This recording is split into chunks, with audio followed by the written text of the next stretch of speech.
Go ahead. Alright, so are we ready to transition then? Yes. It's go time. Alright, so 5, 4.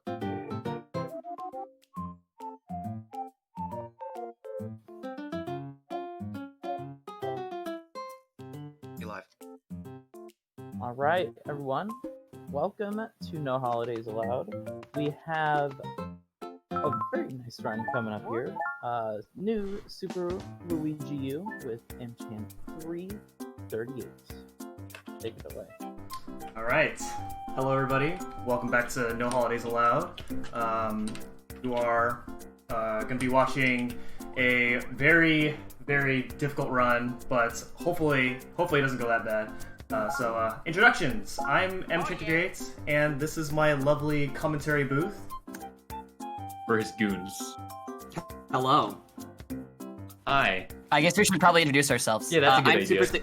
I'm Super 64 guy. I run NSLU on the Switch for any %. Cool. Hi, I'm the Vajra, and I run any % for, get this, the Switch, and also the Wii U. Oh yeah. We're going multinational, boys. Yeah. Alright. Okay, so, time doesn't start until I start moving on the map, and I have to get past this, 2-minute cutscene in order to do that, so, if we're ready to go, I'm gonna go ahead and hit OK. So, here we go. Alright. Oh, out of curiosity, don't you usually get to skip the cutscene? Or are you just doing this so that the newcomers can see the cutscene This and is feel good about this themselves? is so I can explain the run, but, anyway. Okay. So, hello everybody, this is New Super Luigi U for the Nintendo Wii U. This is the DLC for New Super Mario Bros. U for the Wii U. Came out a year after Mario U. The category that I'm running is 100%. So, a lot of people who watch Mario speedruns are probably familiar with the any % category, where in any %, you take some kind of warp zone and then you skip worlds and large portions of the game, which will give you a short run. In 100%, that's not so much the case. So what is defined as 100% in this game is every single level, I have to get all the secret exits, I have to get all the star coins in every level, I have to catch Neb in every world, and then there is a bonus world at the end of the game called the Superstar Road, and that is available at the end of the game, and we have to complete that. So this is a very long run, it's very difficult, but we'll see what happens. Now, some arbitrary things in 100% that we don't have to do is we don't have to visit every Toad house, we don't have to get every single item, we don't have to fight all the enemies. It's just any way that we get 5 stars on our file. So a lot of people coming up as 1-1. A lot of people like to joke that 1-1 is the hardest level, but 1-1 is not a joke this time. So if I die, then don't laugh at me. I'm trying my best. But time's about to begin really soon. And go. It's go time. Okay. Alright, so the first level, we're about to get our main power-up of the game, which is the Super Acorn. Would you guys like to explain the Super Acorn? Sure. So the Super Acorn is the main power-up that we'll be using throughout this run. There's one other power-up that we'll use, but the cool thing about this Super Acorn is you turn into a flying squirrel Luigi, and the cool thing with that flying squirrel Luigi is there's 2 benefits that we like. One is that it gives you insanely high spin jump height, which means we can ascend vertically really quickly, and vertical levels will be a bit of a cinch. Second thing is we can fly up, which means you can see there as we collected that second star point earlier in this level. It's like a mid-air jump, which can help us out. And then finally, we can glide to the left, and we'll be using that glide power-up to actually skip certain parts of levels, and make certain levels just easier movement-wise. Alright. Yes, what he said. Moving on. 1-2 is also not that much of a sleeper, I think. It scares me. Just me in particular. Oh, that's not but good. yeah, whatever the case. Okay, there we go. That can be hard sometimes. Yeah, everyone thinks on one of the first World 1. Like, I find World 1 of any all castles route to always be the hardest. I have no idea why. Alright, so that was the secret exit of 1-2. A lot of secret exits in this game are very obscure, casually, so they're usually really hard to find. So this will take us to 1-secret, and coming up is actually going to be our first opportunity where we're going to be playing as Nabbit. Nabbit is a new character introduced into this game. Nabbit does not die, so in levels where you have to go out of your way to dodge a lot of enemies, we use Nabbit for those levels. And because in 100% we go through a lot of levels, we use Nabbit quite a lot, and it adds up to save a lot of time.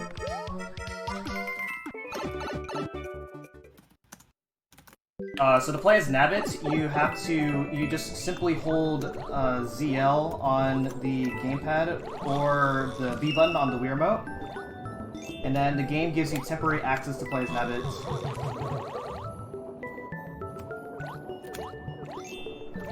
So right there at the beginning, I did some slight maneuvering in order to make sure that that big fish does not eat me as I am getting out of that first Dark Point area. Whoa, hold up. Can the big boy fish actually kill Nabbit? Yes. He killed an invincible character? Yes, I know. That's Invincible horrifying. characters can die. Not so invincible, right? Alright, but there we go. So that is... I feel robbed. But there we go. So, right now, the first few levels looks pretty standard compared to, like, your standard 100% route. But where things start to get a little bit weird. So this is actually going to take us straight to World 5, and we're actually going to go to World 5 right now. And again, it's gonna seem a little weird, but it'll make sense later. This route has gone through a lot of changes over the past couple of years to get to where it is now. Yeah, for example, we fight the final boss fairly early into the run, rather than it being like the very last thing we do. Yeah. And again, that's going to be explained later. Alright, so here, this is going to be our... this would be a good time to explain controller preferences. So, I'm using the gamepad. It's not because I prefer using the gamepad for this game. It's because, in a lot of Wii U speedruns, if you use the gamepad, then you can use the touchscreen to tap on options. So that's, you know, it saves time than just manually selecting these options, and in 100% it adds up to being several seconds throughout the run. Alright, so we're coming up to 5-1, and recently 5-1's got a new strat, and it's probably the biggest time save that's been found in a very long time. It saves like a couple seconds. If you hold neutral as you're coming out of these vines, then you preserve your momentum as you're coming out of these vines. Yeah, and this, I know on any percent saves about roughly 2.7 seconds. So I'm curious to see how much it saves on 100%. It saves about like a couple seconds. If you get some really good boosts, it doesn't save as much just because you have to go out of your way for some star coins. It's still worth it. This last part right here is the biggest time save right here, where the vine jump really shines right there, and there we go. So on that last, so the way I got that last coin, I ground pounded that Koopa, and when you ground pound giant Koopas, the shell actually moves really fast. It doesn't really matter for that one in particular because you have to wait for that shell to get that third coin anyway. It looks really cool, so I just do it. So after completing that level, Toad's going to come to us and complain that some guy stole his double favorite stuff, and normally we like to joke around and say that, like, you know, we don't care, but since this is 100% and we have to catch Nabbit, unlike in New Super Mario Bros. Wii, we do care this time. We're actually gonna go back to World 1 and actually help the guy a little bit. Does he really deserve it, though? That's the real question of the day. What maybe. has Toad done for you as a person? Yeah, I mean, we're not going to any Toad houses, so I mean, how is he gonna serve you at all this run? Alright, so, I know. Sometimes Toad is my rock. Oh man, that sounds rough. Alright, so every level that Nabbit appears in has some sort of quick catch that, in order to get the best Nabbit catches. So the way this works is every world has a predetermined level that Nabbit will spawn in. In this case, in World 1, Nabbit will always spawn in 1-1. And the other thing is that it takes 3 levels once you complete a level that Nabbit will spawn in for Nabbit to spawn. And so, as you can see, I'm actually going to go back to World 5, and I'm actually going to do 5-3. Now, this seems like it's slower because I have to go back to World 5 later. But like I said, it takes 3 levels for Nabbit to spawn at a level that Nabbit will spawn in. And because in World 5 he will spawn in 5-1, so this level is so that I can stall, so that I don't have to backtrack too much for when I have to go back to get Nabbit. And then the other thing is that if you go to a level, if you try to play as Nabbit in a level that Nabbit will appear in, then then it does not work. Because you can't have 2 Nabbits spawn together. Yeah, it breaks the time-space continuum. So the reward you get after catching Nabbit is a PA Corn, and the PA Corn is a temporary power-up that allows you to fly infinite times. For some levels, it's actually worth using the PA Corn, and allows you to do some really cool skips later on, and you'll be seeing that throughout the run.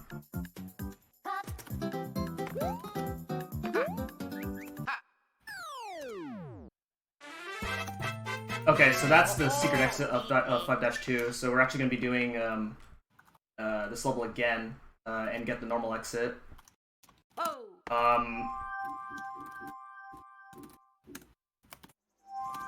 Generally, the order that you do some of these levels that have these split paths usually don't matter, because you have to do both levels in 100%. There are a few exceptions to that that you'll be seeing later on, and I'll explain them as they go.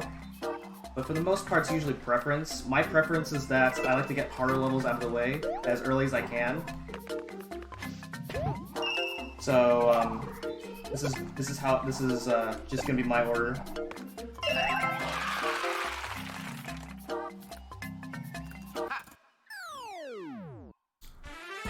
But yeah, I'm guessing the working theory is by doing all the hard levels early on, it makes the resets less grating over time. Yeah, because getting the hard levels out of the way early helps. So that's, you know, if you're doing attempts, and you could reset earlier. Yeah, and you'd have to reset like an hour into the run, which is, it never makes you feel good about yourself. Let me say that. Yeah, especially this is a really long run here. Alright, so Nabbit has now spawned in 5-1, so we're going to go ahead and catch him. There's that jump right there is a bit precise in order to go through all those power plants without getting hit. But there we go. That is Nabbit 5. You're gonna be hearing these say things like Nabbit 1, Nabbit 5, etc., etc., and that's just Nabbit in whichever world I'm in. Which in this case, that was Nabbit in World 5, so I call him Nabbit 5. Alright, so again, this route looks really weird. I'm actually going to be doing part of World 5, even though I have not completed World 1 at all, and have skipped all the way to World 5.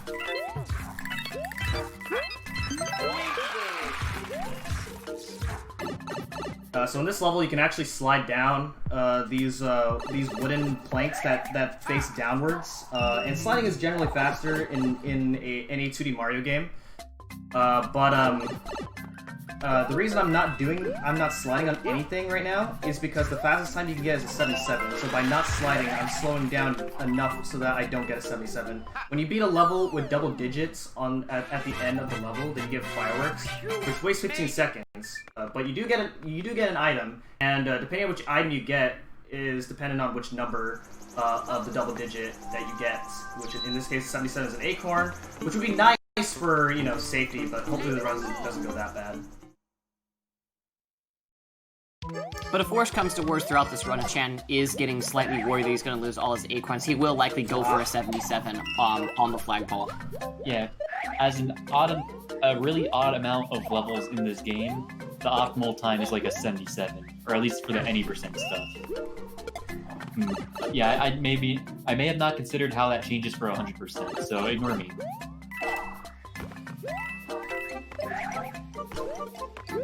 So I messed up a little bit in the beginning, but that's okay. This is a really easy level to die, or well, not die, but like if something were to go wrong, then you would have to reset the level. But thankfully, it didn't go too terribly. You made it. So just like 5-1 coming up in the next level 5 castle, there is I can take advantage of the vine jump, well, chains, because there are swinging chains in the castle, but it doesn't actually save time because I have to wait for a cycle in order to get the second star coin. So I'm not going to be doing it at all.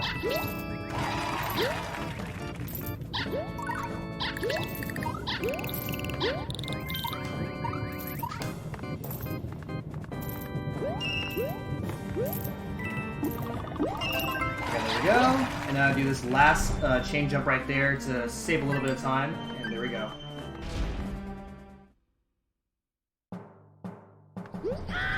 Alright, so coming up as our first major boss, Iggy Koopa. Iggy Koopa is semi-random. So we'll see how it goes. So I'm playing as Nabbit in this level, and it saves quite a bit of time here in this fight. And that's because whenever you can actually jump into those fireballs, and Iggy will not come down until all those fireballs are not on the screen.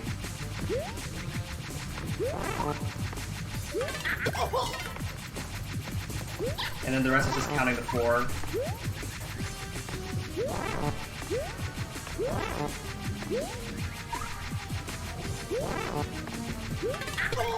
Okay, and there we go.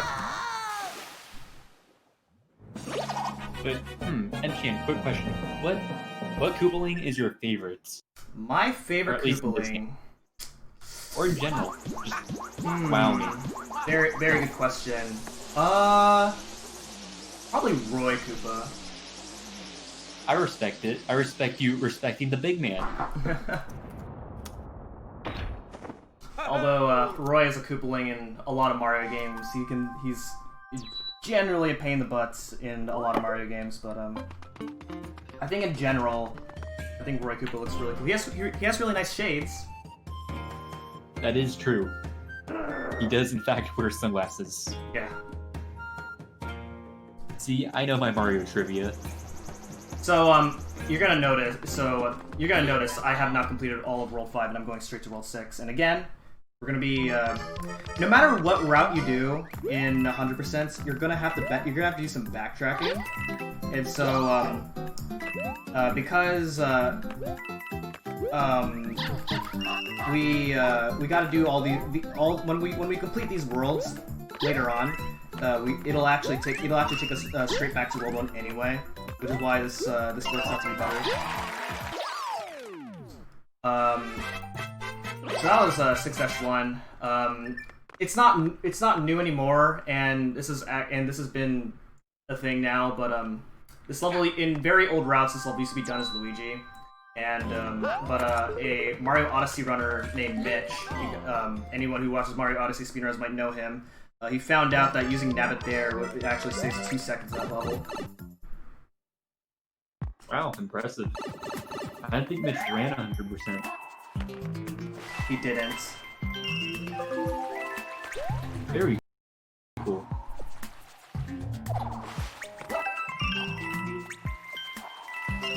A lot of these in some of these levels in order to make some of these star coins appear.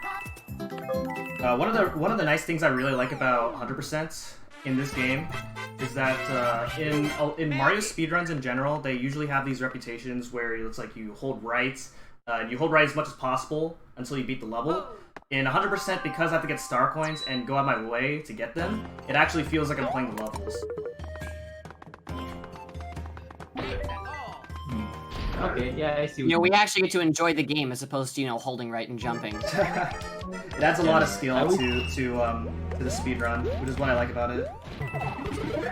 Yeah, Okay, see, nice. the thing is, I've always found my favorite categories for NSMB games to be like the longer categories, like all castles and 100%. Just because it shows off more of the game level design, and I just think that's very neat. Yeah. We should probably be clear because All Castles is kind of a unique thing for this game specifically. All Castles is the equivalent of a warpless or cannonless route for any other any percent game in an NSMB series, but we just call it All Castles because there are no cannons in this game due to the open world-ish style nature of the world map. Yeah, it's We call it All basically Castles the same instead. thing. So it's the same idea. So you play through the goal is to play through every single world without doing any major skips between worlds. But we call it All Castles because that's the only way we can actually enforce a rule to cause runners to go through every single world. Yeah, but I believe the actual warpless path that would be for NSMBU and Luigi U by extension would be you just pick between playing World 3 or which seems like the community agreed is kind of lame. So for All Castles, we just play both. The other satisfying thing is that Why when you make complete a world, there's actually when you complete a castle, there's actually a flag on your save file. So it's satisfying to have all your flags on your file. Oh, I did not notice that, but yeah, that is satisfying. All right, so earlier I did a little exploit. It's called Hidden Block Clip. I don't know if you guys can explain that. I don't know that I actually knew that was a thing. So maybe will you go ahead and do that? Okay. So Sorry. So it didn't look like anything there, but there's actually 2 hidden blocks that I just went through. So if you fly at a very specific time, hold on. Okay. If you fly at a very specific time, then you actually just go through one of the hidden blocks. Sometimes you can go through both of them. It actually saves 6 seconds in that level, because otherwise you have to hit those hidden blocks and then wait for one of those scrolls to form an opening at the top. Huh. Interesting. Huh. Very cool. A bit more precise than I made it look, and because you do this level twice, getting hidden block clip both times saves quite a lot of time. Like, how much time are we looking at? At least per, I guess, all together. Yeah. It's likely about 10 seconds, if not more. Yeah, Wow. it's a lot of time. Very neat. Also, yes, Boom Boom is the boss for almost all the towers in this game. Yeah, so Except all you for do 6 is Tower 2. all you do is jump on him 3 times, and that's pretty much how you beat him. If you're familiar with Boom Boom in Mario 3, not a lot of Mario 3 runners are very fond of the guy. We're not very fond of him either. Great, man. That Yeah, one, man, I that just that find Boom Boom Boom right Boom there, omnipresent. drank a lot of Red Bull. I get the joke. I disagree with it, but I get the joke. Also, yeah, we play the level twice so that MChan could both get the secret exit and the regular exit for the 100% completion. Yeah, because part of what we need to do in order to 100% complete this game is we have to get every single possible exit, which means getting the normal exit as well as the secret Yeah. exit, which is why we have to play levels multiple times, unfortunately. All 92 flags must be hit. It's actually, 96. it's 94. Ooh. Oh. Yeah. What? We're all wrong! Everyone is wrong except MChan. Lesson I could learned. have sworn I saw a 96 on my 100% save file the other day. Okay, so this level is an auto-scroller, so if you have any donations, feel free to read some. Okay. Hey man, where do I find donations? I think the host does that. You're all good. Okay. I mean, I was a scientist. I mean, if you want to take over, whatever. But Oh man, everyone's we here reading have- donations. we have no donations at the current time. Okay, But that's No? cool. Okay. feel free to check out the incentives and the what you can donate for with exclamation point and sentence. Yeah, but TLDR, give your money to a good cause. That's all you need to know. Yeah. Save the puppet. If anybody wants to match me, Exactly. I'm actually going. I've wanted to have a reason to donate for the marathon. So if anybody wants to match me, I'm gonna be donating $5 for every death that I make in this run.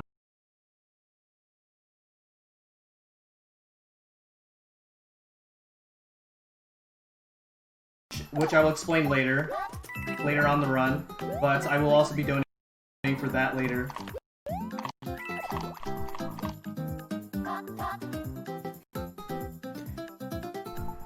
Alright, so straightforward level right there. The way I got that first coin is I hit that second brick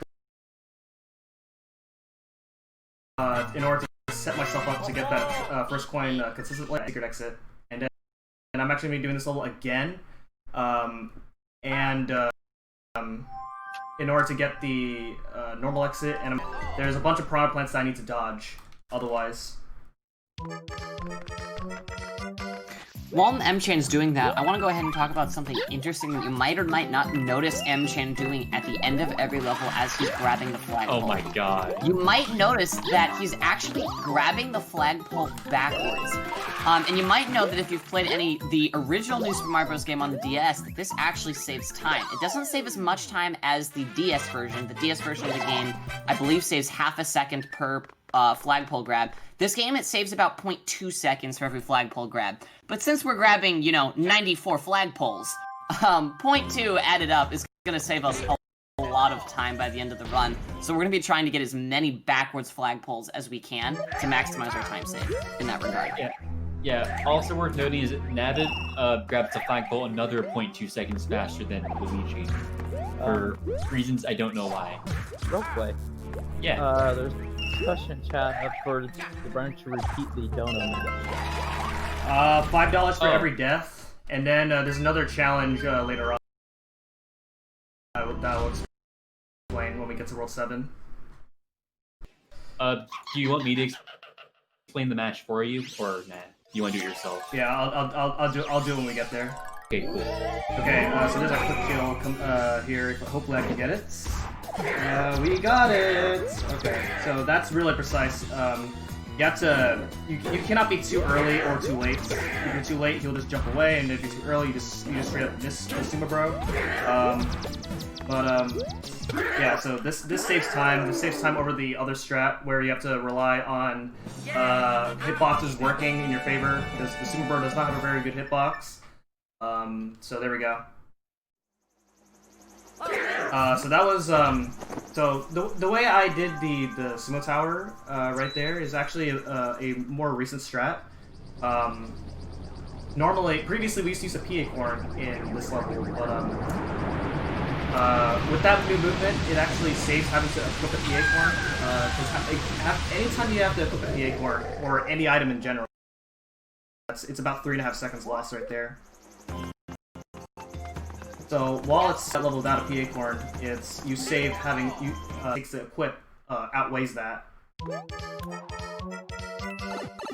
Yeah. Plus, having a spare P-corn is a nice safety, if I do say so myself. Yes. Or use on another vertical-ish level.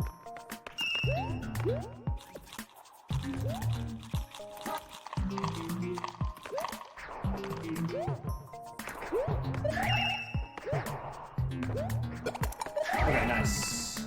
Sometimes you hit that P-switch after defeating that Fire Bro, sometimes you don't, and it depends on what pattern that last Fire Bro gives you. In that case, the Fire Bro was nice to me. That was good.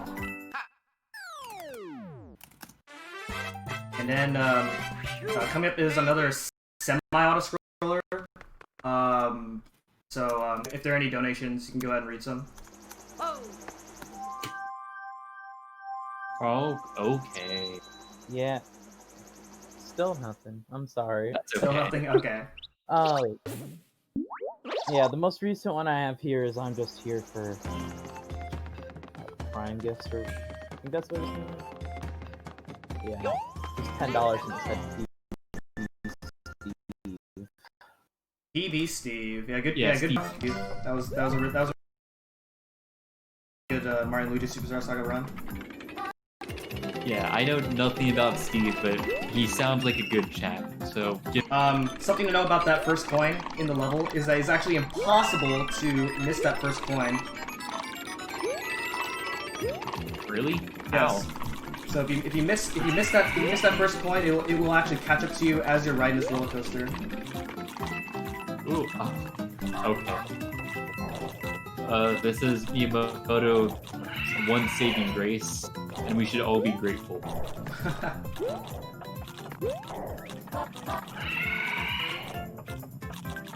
But yeah, auto strollers are cool. Okay, and then there is a oh that's not good. Alright, hold on. Okay, so since I'm gonna wait a little bit here so I can. Alright. So now that I have that 1p acorn that I did not use for Sumo Tower, I can actually use it here, so I can so I can actually have an acorn for later levels. That was a bit of an unfortunate time loss there, but that's okay. It's okay though, because keep my over 2 hour run, losing a few seconds here and there is pretty minimal, all things considered. Also, it's Nabbit time. I love Nabbit so much, and I think everyone in the booth can agree with me. Nabbit is by far the best Mario character. Hands down, no questions asked. When is he coming to Mario Kart? And no, I don't count Mario Kart Tour. That's balls. That doesn't count. That's not a Does the game. host get to weigh in on this? Yes, go Sure. ahead. Alright, so my favorite Mario character is Rosalina. Okay, that's respectable. I can vibe to that. I see you. I see you. Something is But, we should comment on real quick about this run is you might have noticed that M-Chan came in via the back of the castle. There's actually 2 different ways you can get into this castle depending on how you hit secret exits to get certain switches, and the only way you can get all 3 star coins is by playing this level twice and entering the castle from the back. Just kind of a little weird design implementation. Not sure if I agree with it, but it's there. At least the backside's quick. Yeah, it's really quick. And before the run started, we were kind of memeing about how Mario games like we always go right, but that's actually the only level where we go left. We're evolving, everyone. Yeah. I mean, vertical levels we move back and forth, you know? Yeah, that's true. Up and down. Oh yeah, but we move left and right throughout the level. We get the most optimal up and down. That is true. As someone who plays Super Mario Run, you would know about Yes. the What, 2 any % Super Mario Run levels I did on That- that with awful loads. Yeah. How much? 1, and it's for 1. I That guess makes if me you count sad. World Star, there's another one on World Star, but I can't remember. Enough. But yeah, neat game. Yes, that's the back door entrance castle, and then now we're actually going to be doing the front entrance where we're going to be getting the first 2 star coins now. So this is just the only way to get all so yeah, like 64 said, this is the only way to get all the star coins in this level. Alright, yeah. And now we get to beat the big man again. Yeah, so this is RNG. Hopefully I get okay. All right, okay. So sometimes blocking your path right there, and you just have to do a fly. A little bit of time, but very minor RNG. Coming up is Roy Koopa again. So there's not much to talk about for Roy Koopa. Remember when you asked her who my favorite Koopaling was? This is the reason why. Does you just have a gay old man fighting him? Find him twice.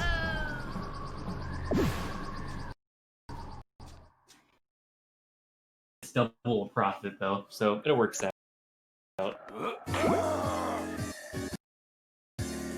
But yeah, fun boss fight, dude.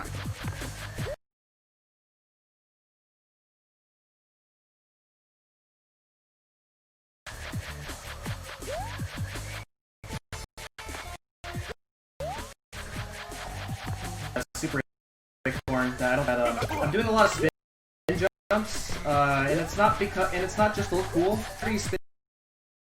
It is actually the height of a triple jump, and for a lot of difference, in order to perform like skips. So we do quite a lot of spin jumps throughout the run. Yeah, and I also feel like mentioning this is pretty interesting, but a normal jump from Luigi in this game is the equivalent to a triple jump in SMBU. Yeah. So that was World 6 world that we 100% completed, and now we're going straight to World 7. World 7 they're really also on RNG, and we'll go over that later. But for now, we have 7-1. This is probably my least favorite level. There's a really difficult jump right here. Hopefully I get this. Nice.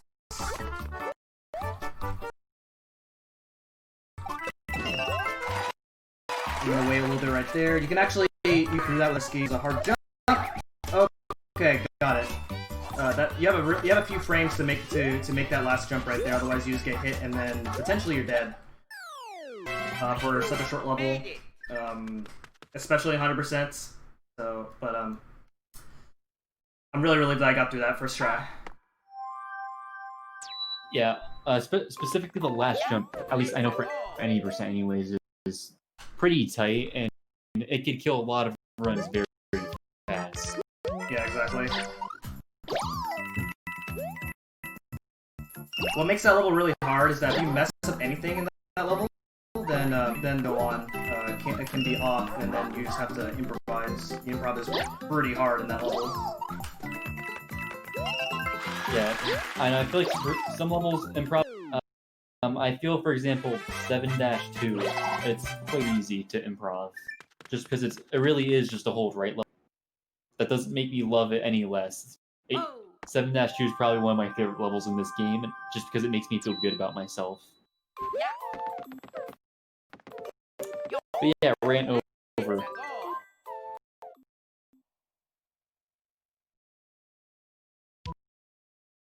Okay, so 7-3 is a very punishing level. If you don't get it quick enough. One of the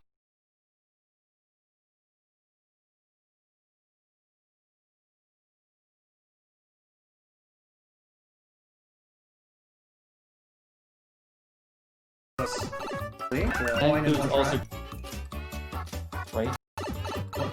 No, you just have to get the coin that you miss. Oh, thank God. Okay, cool. Okay, so here we go. Alright, awesome. Alright, and then I'm gonna wait over here because I'll get a 66 at the end of the level, which means fireworks. So there we go. You made it!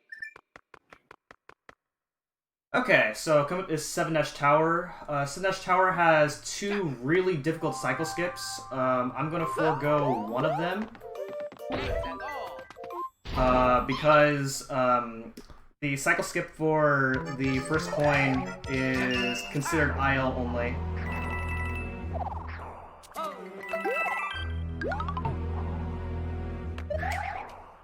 Because I got away, I'm gonna defeat that fire bro, and then there we go. So you can get that first coin without, or you can get that second coin without waiting.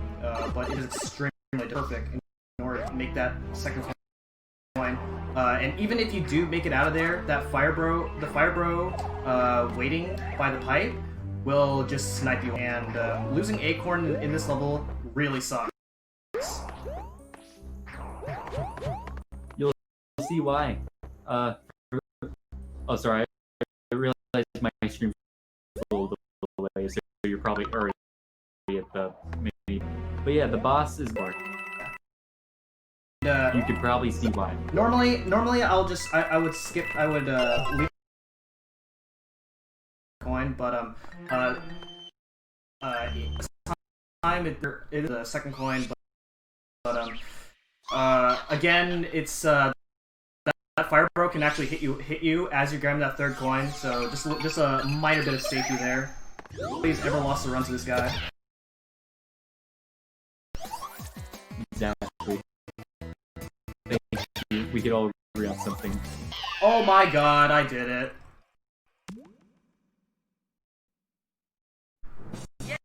So, how that fight actually pick a side and hope that he spawns where you're at. So it's a coin flip. The third hit is actually all. So as soon as you get the first 2 hits, you just go straight to the middle, and then that's the fight. Yeah. Very dependent on RNG, and there's no manipulation for it, so it can be by far one of the scariest bosses in literally any category of the game. Yeah, you're never truly on PB pace until you get a run out of that guy.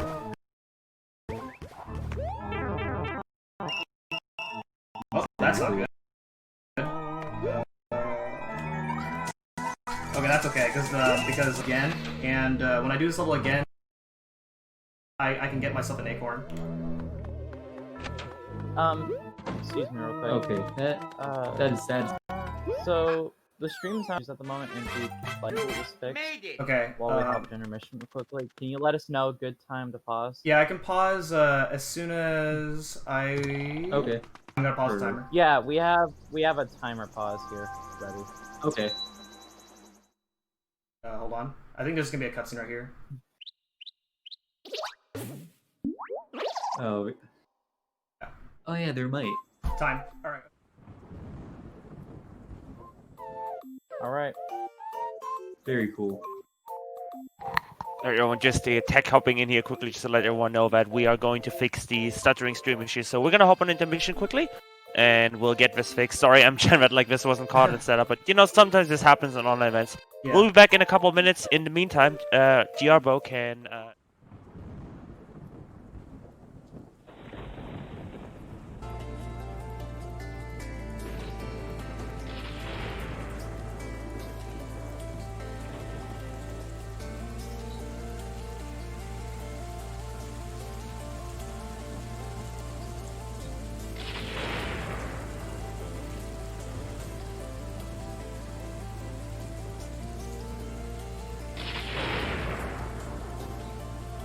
All right. Again, sorry about the pause. Hope you guys are having fun with the marathon so far. We have a donation from George for $5. Donation dedicated to Crispy from Yoshi's Island 2 speedrun community, who provided video services. PayPal. Nah, you good. Legend. I need to play that game again, send the money to save puppers instead. Christy said to put this towards Mass Effect, saving the council. And just a quick update,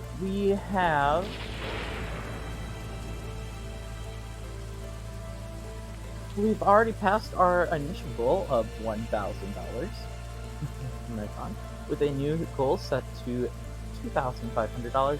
Currently, we have raised $1,334. Keep donating to see if we can hit that second goal of $2,500. Also, want to see more of No Holidays Allowed? Keep on watching and check out the schedule with the command ! schedule. And I will be right back.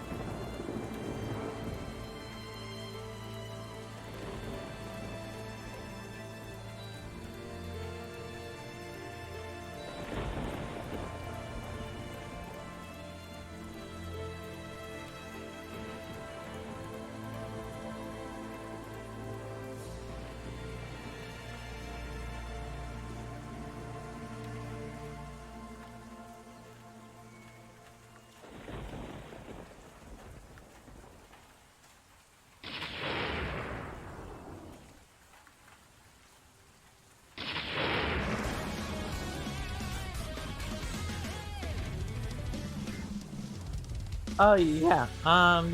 Question in chat. What happened with the lag issue? Yeah, there was a lag issue, a lot of frame drops. We're solving the issue currently. And we should be basically good to go in a moment here.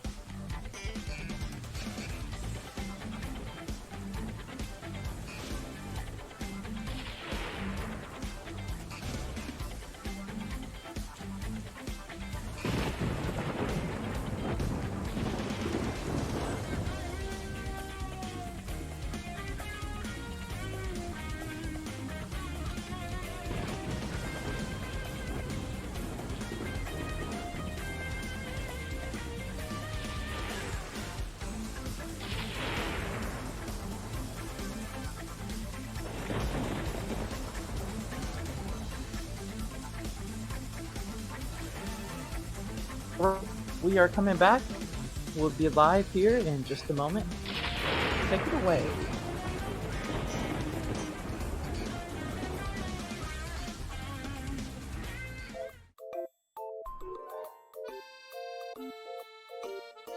We're good.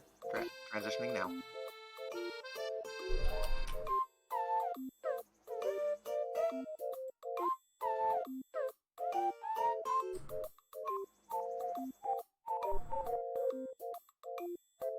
All right, we're back.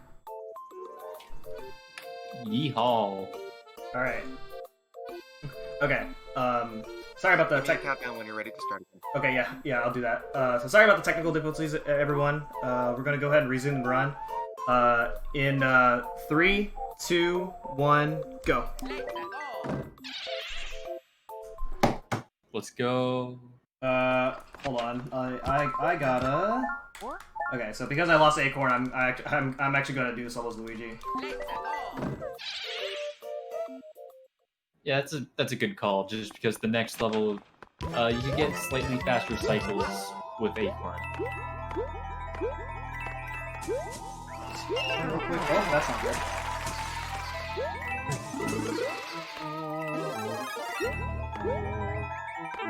Oh man. Okay. I'm gonna reset the level again. That was not very good. It probably would have been faster if I just beat the level and just get another Acorn later, but oh well. Yeah. If it means anything, getting any type of backups in 7 Ghost House is so terrifying for me. Just if I have to do it in a race, it worries me so much.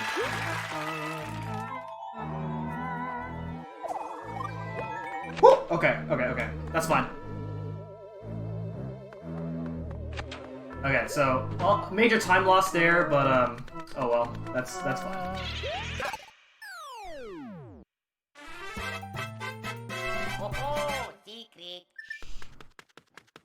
Okay, so now we're gonna go back and catch Nabbit, because he did spawn in 7-2 before we had to pause the run.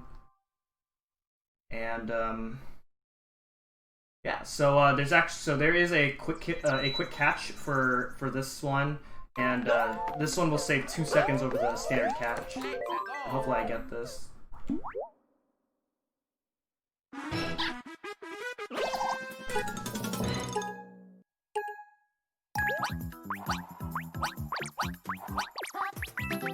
Yes. So some things that can happen while you're doing that quick catch is that when you're sliding into Nabbit, Nabbit just does this knockback animation. So you'll get it, but you'll get like a slower catch because you don't catch Nabbit when you knock him back like that. Okay, so this is probably the most RNG heavy part of the run here. So this is called Rainbow Bridge. So, ooh, nice. Okay, so getting an acorn there is really good because then I can use that for later on. So the way Rainbow Bridge works is when you step on the path on the space, then you'll get a random rainbow path and then at the end of the path there are 2 fuzzies and an open space and ideally you want an open space to open up it to be one of the levels. The order that you play of the 2 levels will depend on which path you get. In this case, I got 7-5 first as my first opening there, and then now I have to go back and hope that I get to 7-4. Now, what I decided to do is that anytime I have to reset the Rainbow Bridge without a successful opening, I'm gonna be donating $3. Okay, that's 1. That's $3 down the drain. I want you guys to match me. Anyone? Okay, second. Okay, that's $3.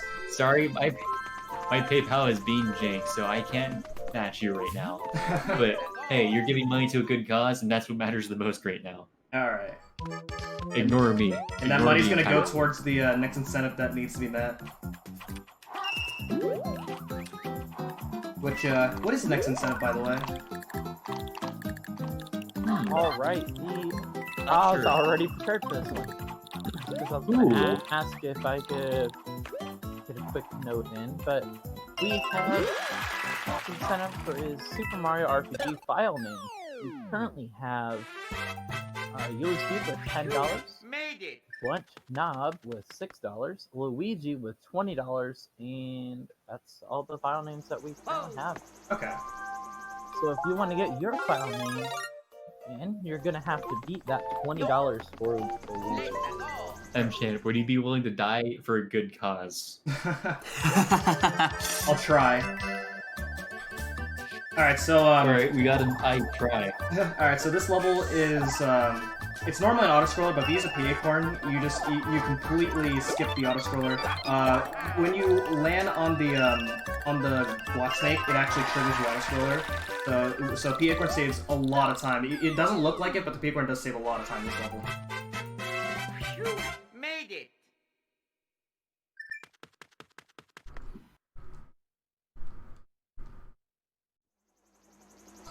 Alright, so it's coming up this 7-dash castle, and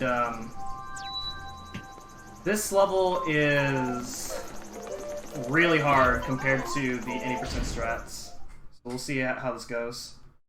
Okay,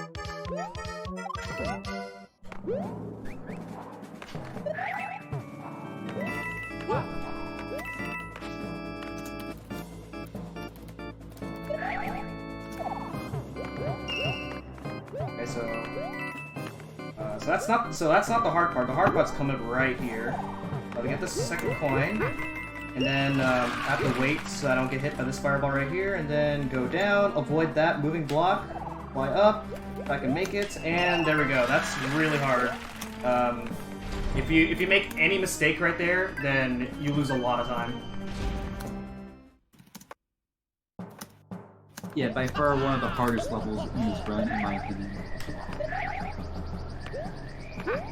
And then now we're approaching It's one of the very few levels. Go on. Sorry, but yeah, this is one of the very few levels I practiced the 100% IL for. And let me tell you, this level scares me. Yeah, that's just as hard as it looks.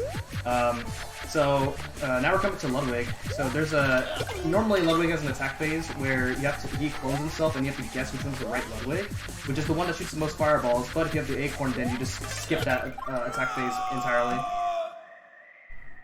Yes, I'm a winner. Yeah, in short, it's a pretty easy boss if you have acorn. If not, it could be a little bit stressful, but still not the hardest boss. Yeah. So, speaking of annoying bosses, or interesting bosses, hang on for the next 2 to 3 minutes. Yeah, so we'll see how it goes. So coming up this 7-dash airship, it's one of the few intermission levels in between worlds of the run. So this airship, in Mario U, it's the longest level in the game, but in Luigi U, it's there's a skip that skips the first part of the level, and it's actually really hard in 100%. So we'll see how it goes. Whoa.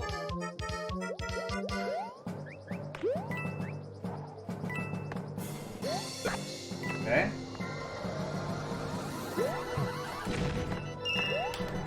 My cycle might be off here. We'll see. Oh, okay. Okay, there we go. Alright, that is just as hard as it looks right there.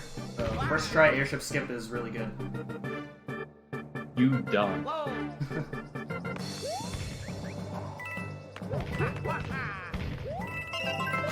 So this part right here, this short little auto-scroll section you can't skip, but that's okay, it's really short. And then coming up is the boss fight, which is Bowser Jr. And I'm gonna do it first, and then we'll try to explain how it goes. Okay.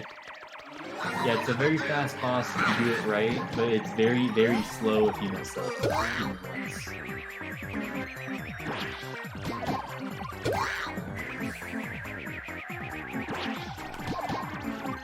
Alright, there we go.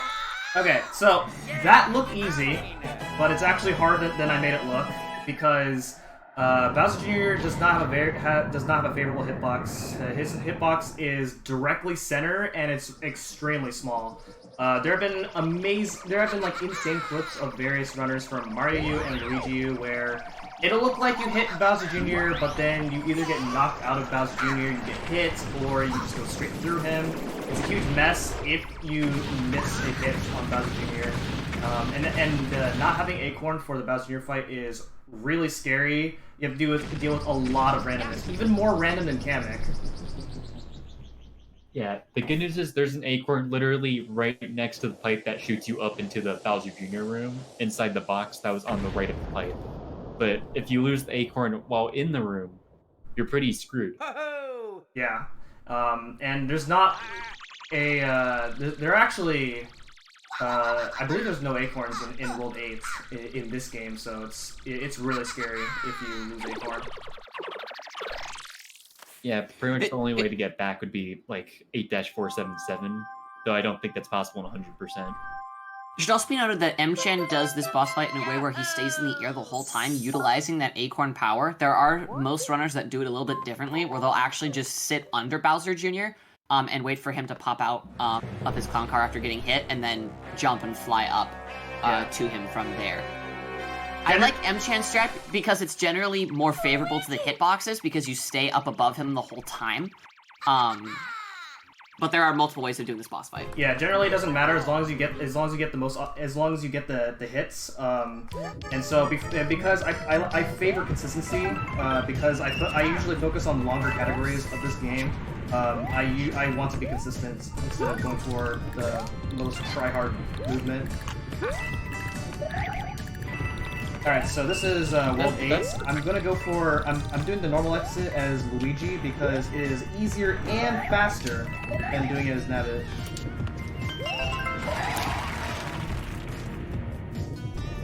Also, I know I didn't mention it, but dude, that first star point scares me so much. Yeah, back when we used to do this level as Nabbits, that first star one was a huge pain to get. Perfectly understandable. Okay, so coming up is 8-2, You know what, everyone? and if you're familiar with Mario Bros. Wii, then you probably know a trick called 5-4 skip. This level's pretty much equivalent to that.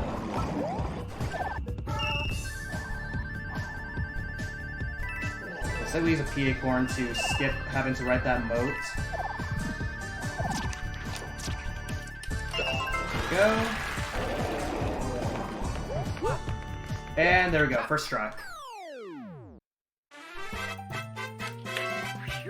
Made it. Alright, and then now coming up is 8-2, and this level is extremely scary, but we'll see what happens here. Let's go.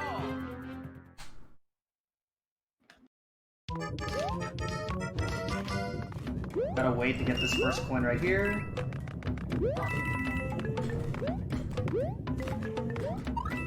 Nice, that was really scary.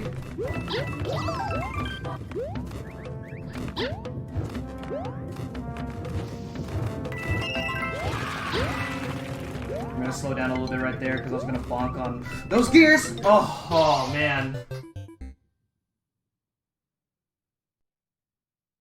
Oh.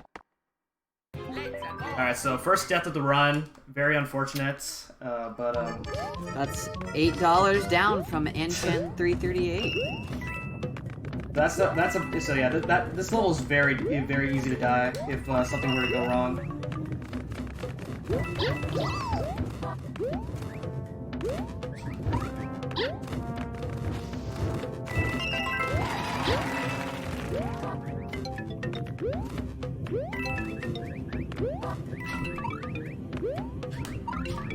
Okay, there we go. Much better.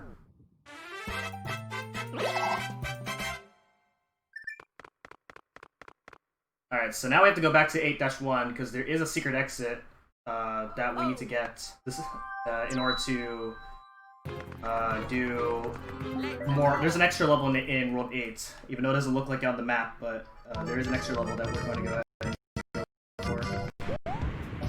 So this time, since we don't have to get star coins, we're going to play as Nabbits. It makes getting secret exit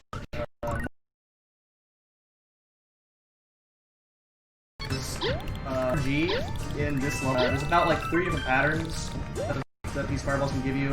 Okay, I got the word. But it's bad.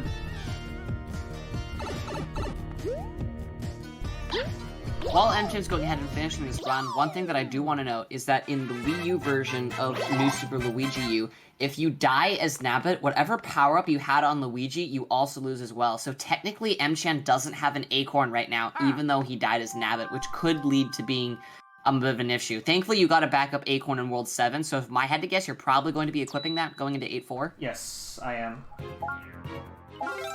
And that was actually really That's lucky. something that you had to... Yeah. Because it's not an acorn every That's single something time. you have to be aware of as a runner.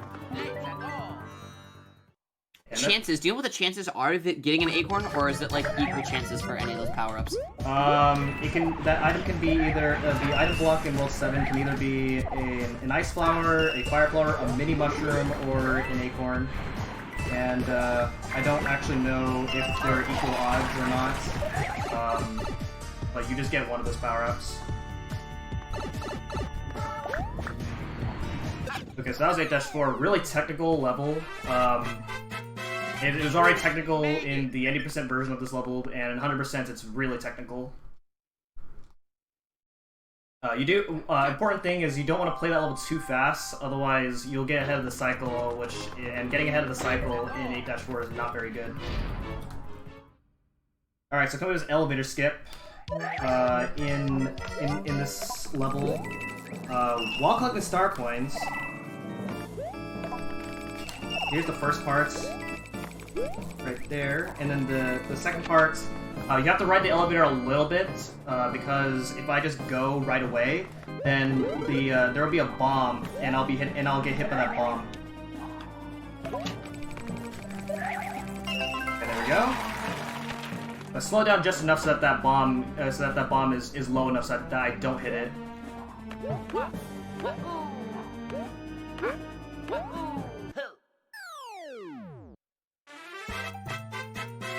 Phew, made it.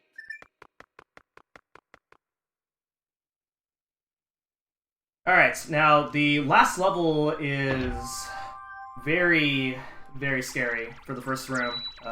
Normally in any percents, because we don't have to collect star coins, so it's generally really straightforward, really consistent. But because I have to get star coins, Bowser Jr.'s movement in this level can be a bit inconsistent, depending on how things go. I might play things a little bit safe here.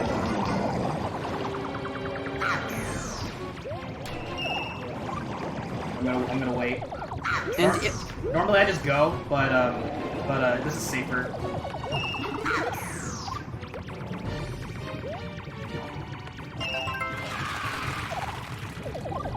Okay, nice. So that only loses me 1 second over the fastest way of doing that, but yeah. What were you gonna say? I think it's all good. Oh, okay. Okay. I like how you call it safer, yet you're jumping over bits of lava. This is true. Okay, so come up is the Go big or go home, hardest as they fight say. in the game. I'm really nervous about this. Oh my god, I beat him. Oh my god, how did I do it? Ooh. Oh, baby. Oh. The funny thing is that usually in every NSMB game, there's some really technical movement in order to get over Bowser without having him jump over, or require you to have a certain power-up and keep that by the end of the level.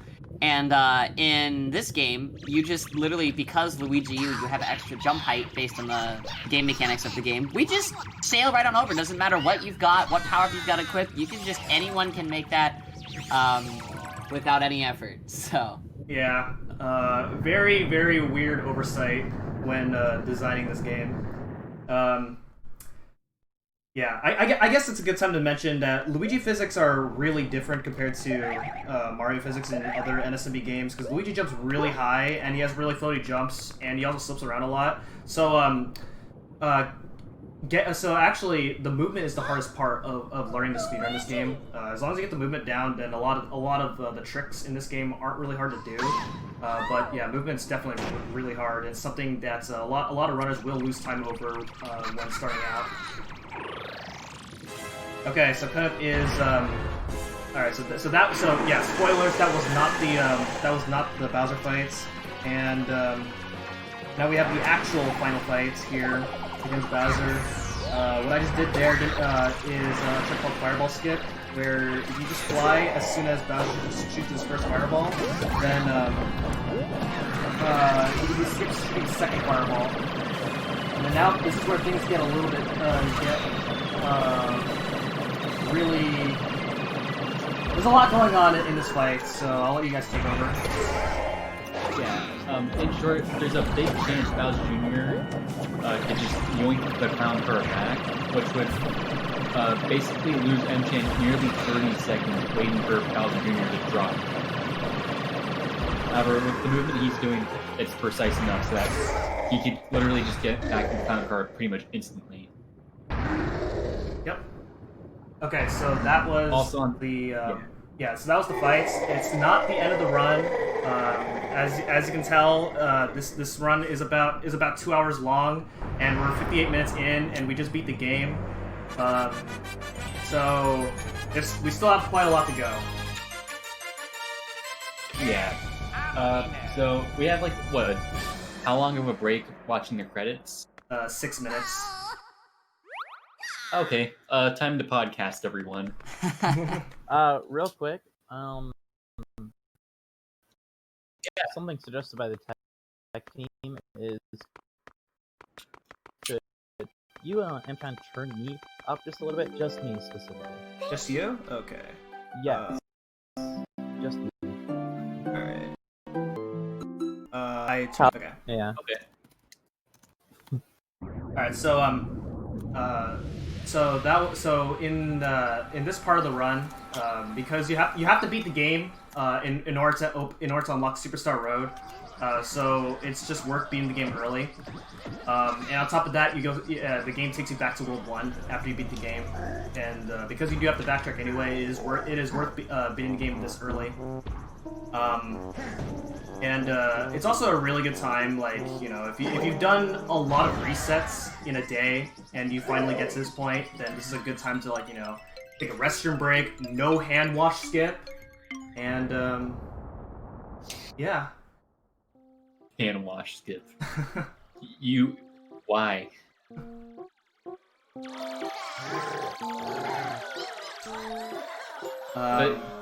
Yeah. Games with bathroom breaks designed inside it are the best Steam games by far. Did you say hand wash skip or no hand wash skip? I said no hand wash skip because you have a lot of time to wash your hands after using the restroom. You're saving 20 seconds, dude. Come on. Save 20 seconds by doing hand wash skip. Oh. Yeah, you no longer have to count the ABCs backwards. Am I the only one that does that while washing my hands? Can I get confirmation? Probably. I count forwards, so... Ew. I count. Yeah. Cool. I'm not alone. I count to 100. God, why do you wash your hands that long? They must be so frail. I count to 100 very fast. You must have very smooth skin for the amount of time that soap stays on your hands. Dude, if you use lotion on top of that, you're golden. Mm. I mean, I do actually have lotion. Good. From Bath and Body Works, you know. Did you get it on Black Friday? No, it was given to me a while ago. It was like a Easter gift. So it was given to you for free. The best kind of Black yeah, Friday. Yeah. Black Friday on Easter. Exactly. They never expected. That's why they put the sales there. True. Alright, so while I'm here, there are no new donations. I thought we said we were going to get those death donations, but we'll worry about that later. Yeah, I'll get it in after the run. And if you're just tuning in, this is No Holidays Allowed. It's a annual all goes variety-themed event from Norfolk, South. Every winter, we showcase everything that speedrunning has to offer, removing our usual themed aspect, which is no glitches, and promoting the variety in speedrunning. And we also like to save the puppers here. We do in fact like dogs. That should be your biggest takeaway. With that being said, any topics you guys would like to talk about? Anything? I guess I can. Alright, so we still have time in the credits to talk about this, so I guess I could talk about basically my history with this game. I'll make it brief. So I started running this game back in 2016 of January. So it's about to be 5 years as soon as January hits. So, you know, I've been running this game for a very long time. It was right after AGDQ of that year where I was really bored one day and just wanted to look for some speedrun videos to watch. And on my recommendation page, I found Ewaller's 100% record at the time. It was a 2:24.00, and so I decided to check that out. And I was really amazed by that run. It was really amazing at the time. Really, that's what really got me into trying the game out.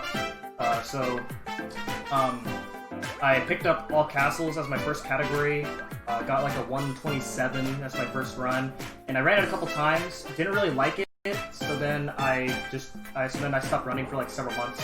Later on that summer, a runner named Supernova TV, if he wants to race me at 100%, and so I decided to learn 100% for our race, and we both really had a fun time with that race, and so from there it was just like competition between me, him, and Stash on who the better NSLU runner was, and I was more into the grind than they were, and later on in 2018, in late 2017, I decided to look into Hundo and found some major route changes and some new strats, and then I never really looked back, and it's became my main speed game since. So I'm really wow. My progression with this game is riveting. My progression with this game has been really amazing over the years. Really elaborate story compared to what Nevada and I went through, and we literally started maybe a month ago. Yeah, I literally started this game like, I want to say October. Yeah, we both started at the same time in about like October. We were both new Super Mario Brothers U speedrunners before we were new Super Luigi U speedrunners, and then we kind of just came out of nowhere. And yeah, we saw you were holding the Luigi U 80% tournament, so we just said, sure, why not? Yeah. Alright, so quick question in the chat. What is up with Mario and Luigi always having long credits and 100% runs? I feel like all games have had that since Mario Sunshine was released. well, I mean, keep in mind that these are actual like credit screens. Ideally, you know, maybe players are going to be done for the day, but we have to actually sit and watch the credits if we want to be able to save the game. All credits are going to take a long amount of time. I mean, that's just the nature of credits. That's how credits work. Yeah.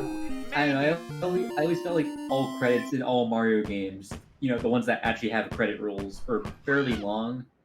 Though again, I guess I could say that about basically any game. Yeah. Okay, so right there, that was a 1-2 skip. It's another reason. That's another benefit to unlocking Nabbit or to activating Nabbit early after 5-1. So you can do this. It saves like 16 seconds, but also I lost those 15 seconds right there because I got fireworks, and that was actually on purpose so that later on I can minimize RNG. It is technically faster to not do this, but in a run like this, it's really not worth it. Yeah, it's not worth it to risk it for the biscuit. Just please play it safe.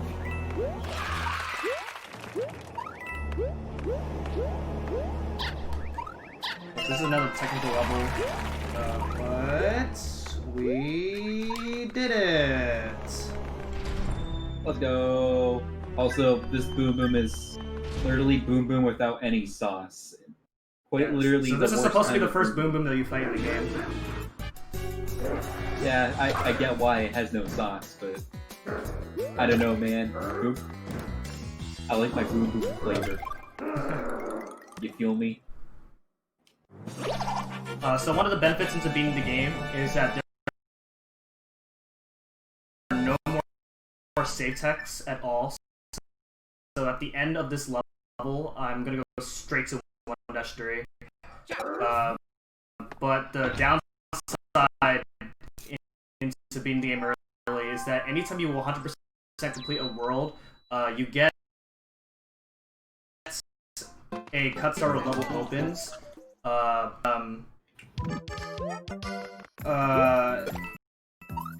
Because pipe cannons, then the route before this, it actually outweighs that. This is a really precise triple jump play. Get this. Nice. Really easy to miss that third coin. You can get that with a normal, easier to set up a triple jump to get that coin.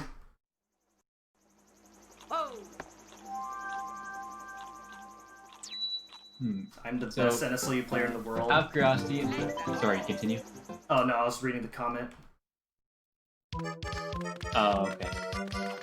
But in short, I know you picked this route specifically so that all the harder levels are near the earlier in the run.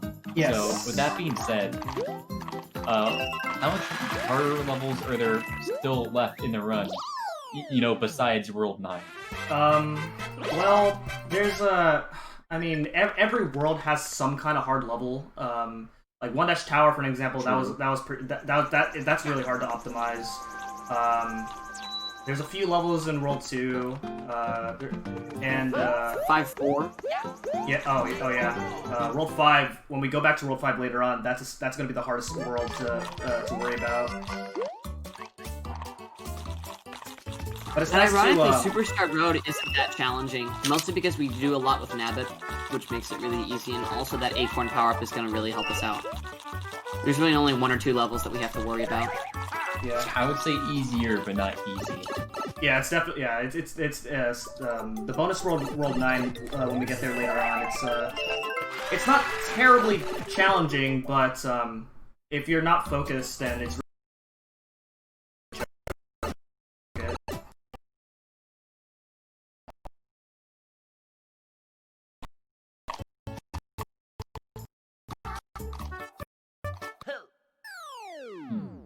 Okay.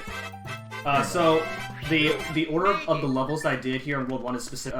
I did 1-4 because if I did 1-5 second, then I have to avoid that front line, which is slow. 1-Castle.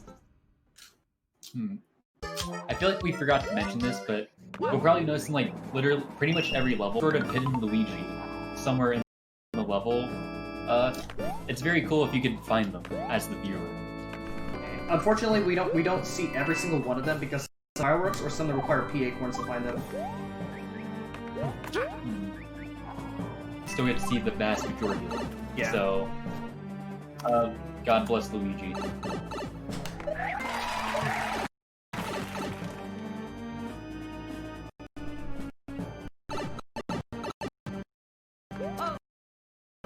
Okay, a wall jump right there to gain a little bit of a boost, and then now we're heading on to the first boss in the game, right? Right, exactly. Game was tower, but impossible. Let's.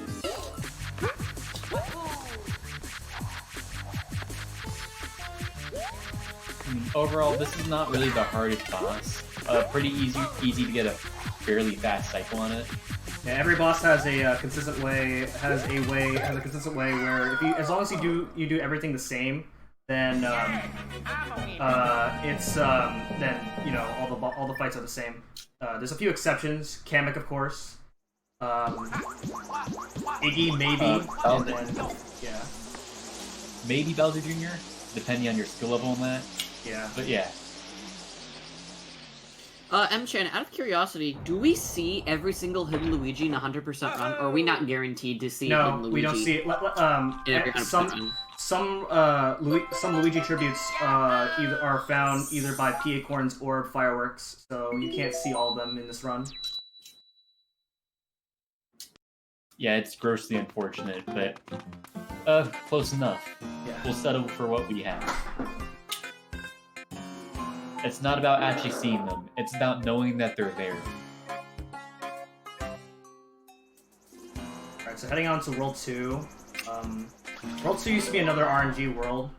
Well, it technically is, but with the star that I picked up, I can reduce that RNG.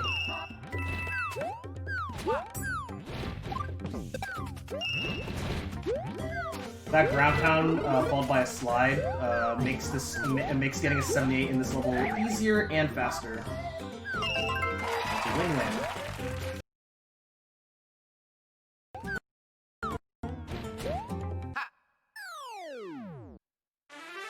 Made it. Okay, 2 tricky levels coming up, 2-2 and 2-3. I'm gonna do 2-2 first because I find that level to be harder. There are these grolls that we have to avoid, and you can get knocked back as Nabbit. And also this level's cycle based, so if you mess up in this level, then it's really easy to get crushed.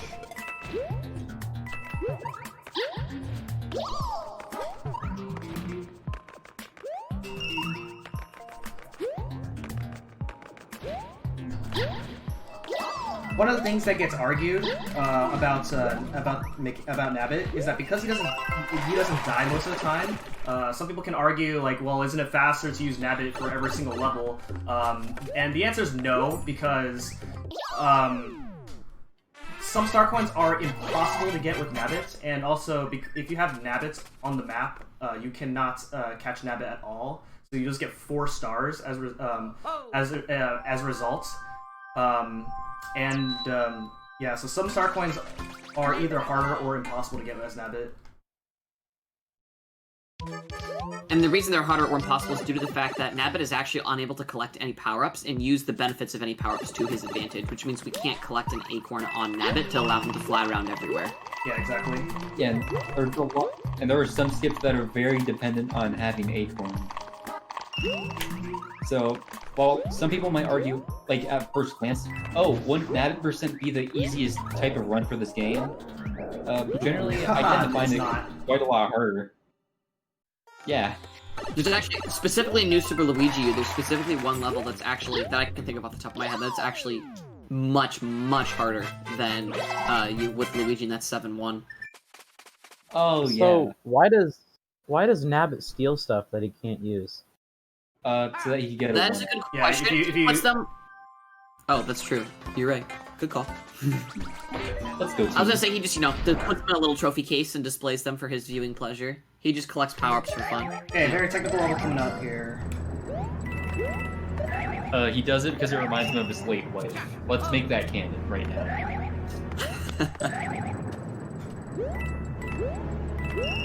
Oh yeah, 2 tower. A level that also scares me. Just because I never know how long it actually turns on top of the, I want to say cogs? I don't think that's the term I should be using, but I think you guys get the gist.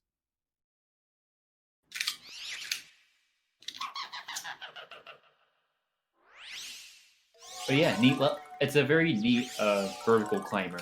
Very satisfying if it goes well. Yeah. Yeah, it's definitely one of my favorite levels to execute.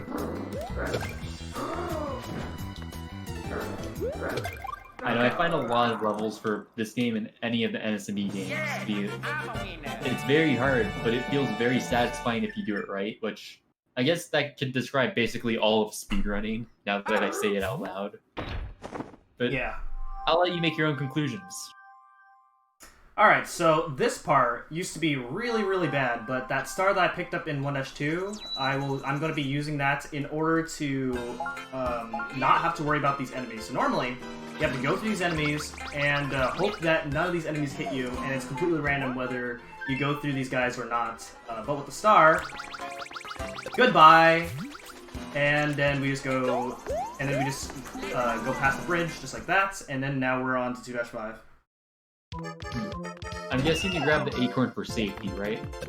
Sometimes you can avoid that acorn, sometimes you don't. It is technically faster to avoid that acorn, but Also, Yeah, it could be her. yeah. And again, it's random whether you avoid that acorn. Saves a bit of time. Unless you're low on acorns and you need it, then it sucks. But,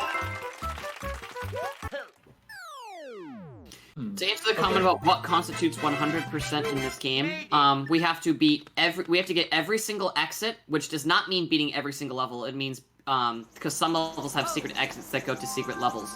So you need to get every single exit, which means playing some levels twice, getting every single star coin, beating Bowser, catching every single Nabbit.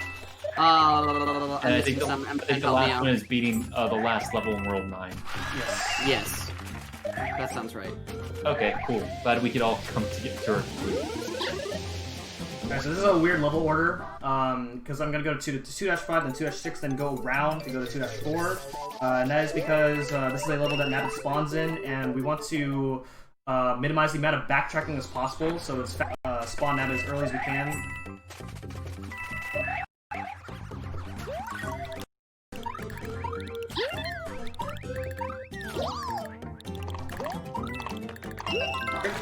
There we go. Oh, right, I think we should also mention, as you probably noticed, the spin jumps conserve a bit of momentum. Like, not as well as the neutral jumping we saw earlier from the vines, but still conserves it fairly well for a decent amount of time. Yeah, it's it adds up to being a couple seconds if you do it really well in that level. Yeah. Oh, this is my least favorite secret exit of the game. And I will explain why. I'll just explain it when you get there. I really hate this one so much. Does it even really need any explaining, or does just seeing it, will that just show enough of the pain? Look at it and you'll know why I hate it. It's just like the secret exit in 1-2, where it's a very obscure find. Yeah, the only way you would know it's there is because the sound of the footsteps change because of the bricks. Oh man. There's no other way to tell. How would anyone notice? How did anyone notice that on their original first gameplay? I didn't. Without a guide. I didn't either. I had to watch your run. Yeah, a lot of these are very unreasonable. So at least they're easy to reach. Yeah. Again, more weird leveling order. This one is a very particular reason as to why I go to 2-secret now. For now, this level. Hopefully, I get this. The ending is the hardest part of the level. Oh, that was weird. Okay, that's fine. Oh, that's not good. Okay, so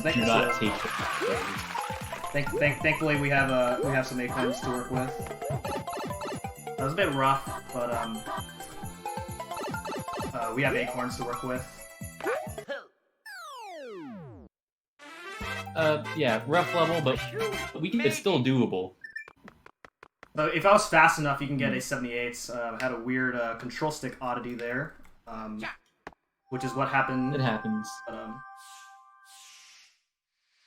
Out of curiosity, what kind of pace do you think you're on right now?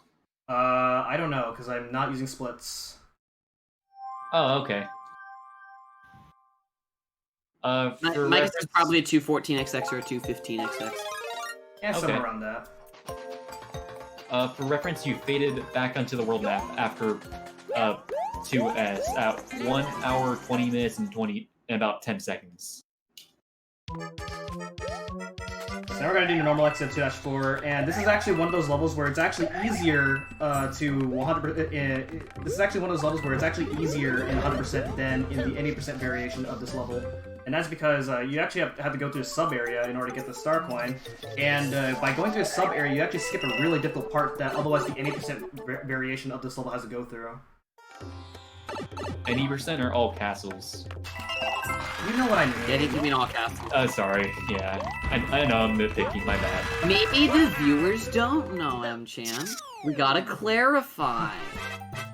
Okay, fine. If you're not getting star coins and you're just going straight, then you have to go through a really hard part if you're not going through that sub area.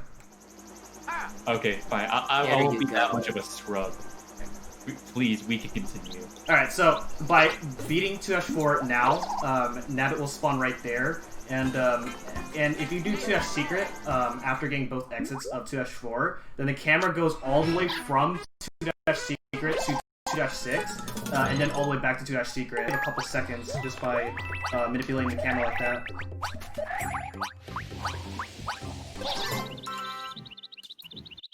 And there's another opportunity for camera manipulation later on in the next world.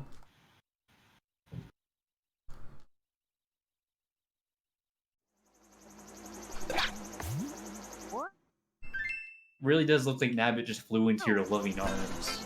Yeah. I wonder what we could do with that lore. But more specifically, I wonder what the internet can do with that lore. Again, come to your own conclusions now. Are you really asking what the internet can do? Yes. How powerful is the internet? Today we will learn. Okay, nice. That second coin is the hardest part of the level, and thankfully we got through that. The old strat of this level used to be really hard, and thankfully we found over the years as this category has evolved, we found either harder strats, easier strats, or more consistent strats that just help make grinding these levels easier than they used to be.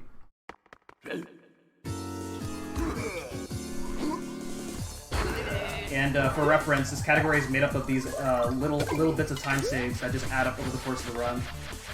And this is a very long category, so getting every time save you can get over the course of a long run is very much worth it.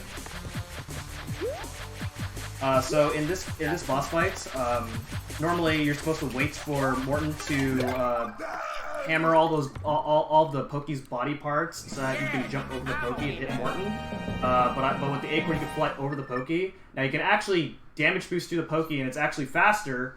But then that means you have to equip an Acorn after the level, and so equipping an Acorn is slower than how much time you save by doing the damage boost. Okay, would there be pretty much any like ideal way you think, yes, I want to damage boost through this over like jumping over it? Like, I don't know, man. If you're in a situation where you don't have an Acorn, then yeah, you may as well do the damage boost. Okay. Alright, thank you for clarifying.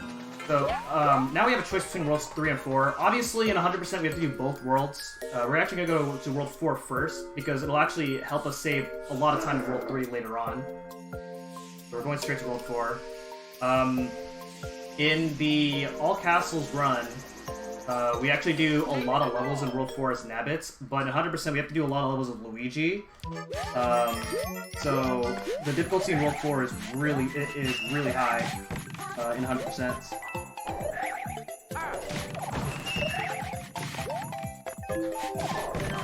So this first level is really technical, and that one went really well. Yeah, this is by far one of the harder levels for all castles, just because, I guess, like, when bouncing on the, okay, I don't know what they're called, but... The bruisers. Bruiser, oh, I hate that, okay. But where they boost you when you jump on them is kind of inconsistent, so it can bounce you, like, away from where you want to go. And their hitbox are not favorable, so it can be a really easy level to mess up. Yeah, exactly. Still, interesting platformer, though. Or platforming-based level. Ooh, okay, that was weird.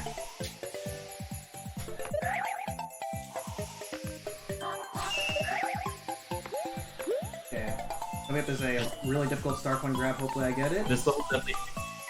Okay, there we This go. level definitely much easier than the last level. Still a little tight, but easier.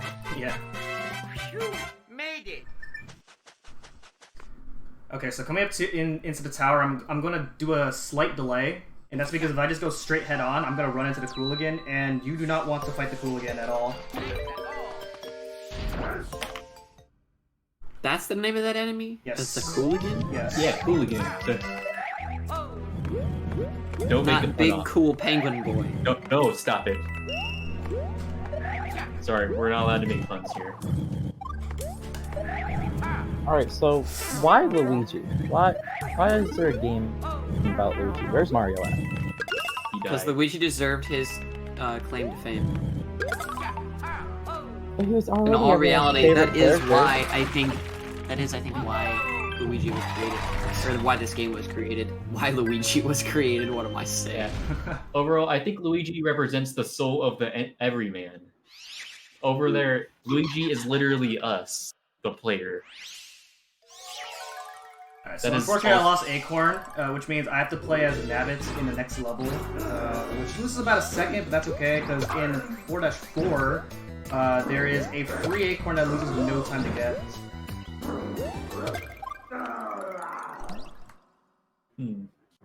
Yeah, that was not the worst place to lose Acorn, all things considered.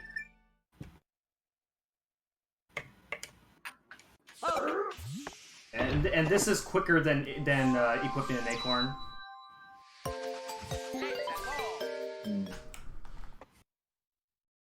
We have to do this level as Nabbit. It's about a second slower if I do everything correctly.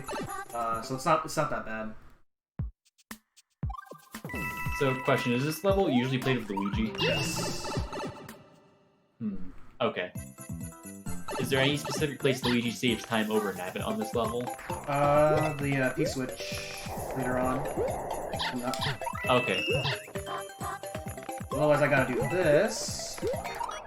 And then otherwise Luigi can just fly up to the P-switch. Oh, yeah, I see what you mean.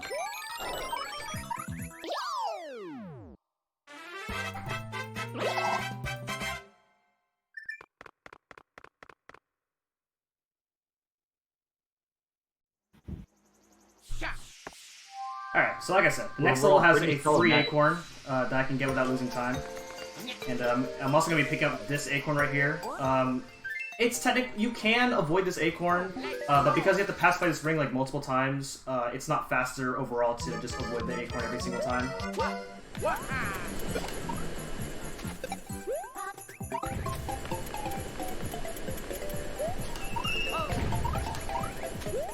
Okay, so here comes the acorn. There we go. It's like nothing happened. I mean, point Go, 6 seconds girl. happened because you had to, get the animation for the power up. So, something happened. Shut your pie hole, Buster. No mistakes were ever made in this run. M-Chan is a perfect being. No What acorn. have you not learned? No nuts were hurt in the creation of this video. Okay, no buddy. nut, no holidays allowed.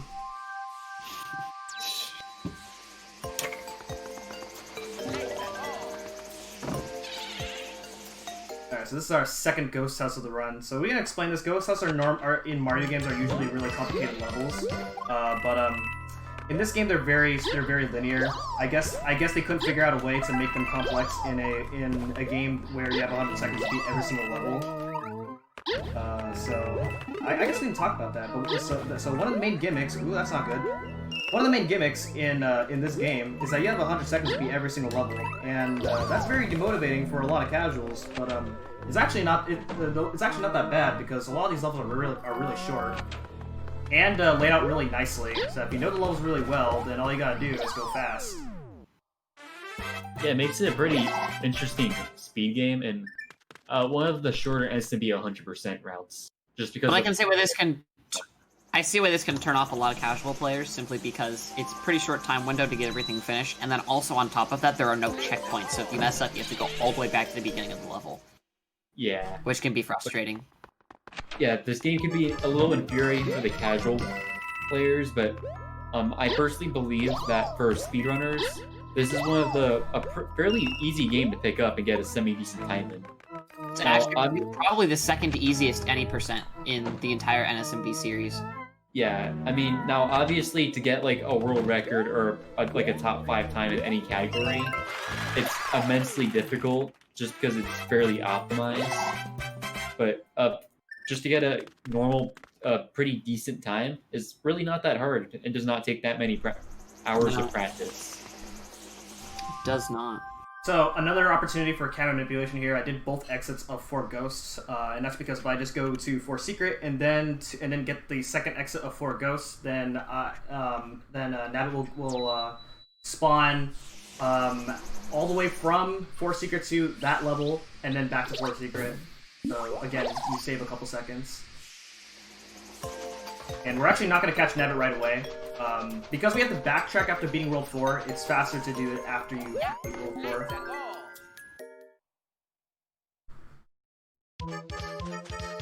Alright, so there's a very somewhat difficult trick coming up. See if I get it. Okay, that's fine. So I didn't get exactly what I want, but this is still okay.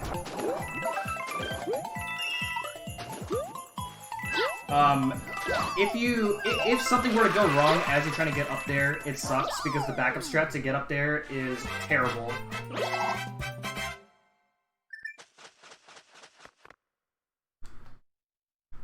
But yeah, that was a cool Snow Bowser and pretty dope level. I know, I like the snowmans a lot. They're very cool. Did you call them snowmans instead of snowmen? Shut what up! No, I did not. English human being are you? No, I did not call a snowman. Cool. That is not a pun. Please continue with your day. Okay, so this is a pretty fun level. This is a speedrunner's favorite level right here. Because the objective of this level is to go fast. Isn't that the objective of any? Isn't that the objective of any speedrun? I beg to disagree. I don't have any proof to disagree with you with, but where are the snow women? Oh wow. Well, there was a snow. There is a snow peach in one of the levels. Yeah. I can't remember where. It was literally the last level we played. Oh well, that's nice. I pay attention, folks. We're gaming. But yeah, magical game. Also, this boss is very scary with Luigi because of the roof, but not that scary with Nabbit. Yeah, it's not that bad. But I'm gonna take this fight a little bit safe because for some reason the timing for hitting Wendy is really awkward. So I'm gonna do some. So I'm gonna do some safety hits for hits 2 and 3.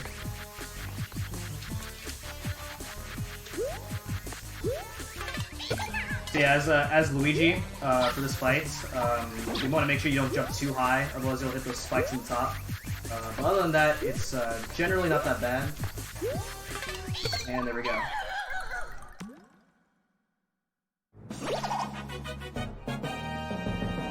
Alright, so that is World 4 completed, and the next world coming up afterwards is World 5, but because we haven't done World 3 yet, and we're gonna go back to World 3. We haven't done World 4. We haven't done World 4. You're right.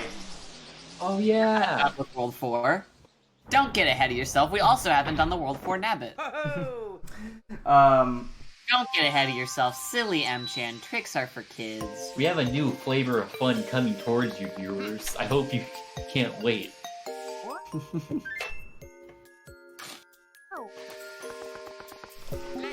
Okay, so this quick catch right here is pretty difficult. We'll see if I can get this.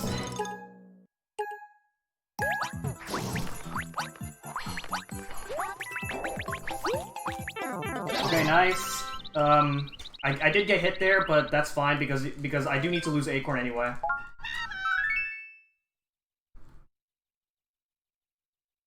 We take those. Though it is possible to do that without losing Acorn, is that correct? Yes, very precise though. And it doesn't save a whole lot of time anyway.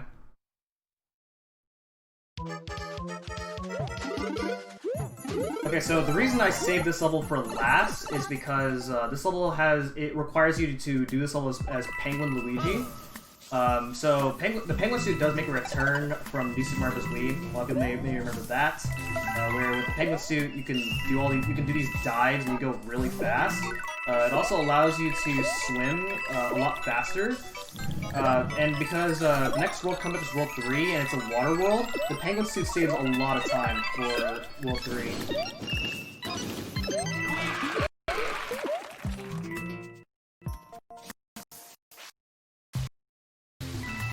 But yeah, penguin suit is one of my favorite suits, just in all of Mario's.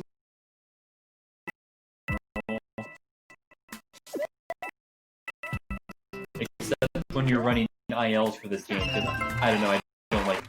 But yeah, penguins and people liked it.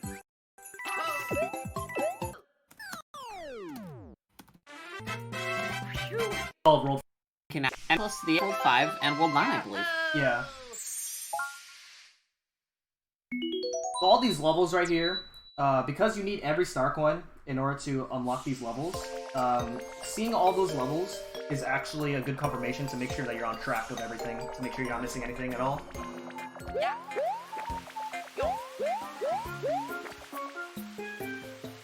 Okay, so we're heading up to World 3 now. And World 3 is really difficult to optimize in 100%.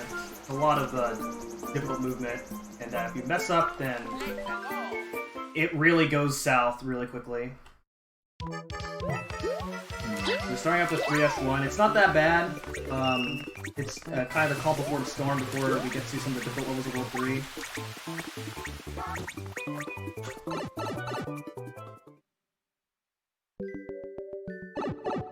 Nice little swimming section here.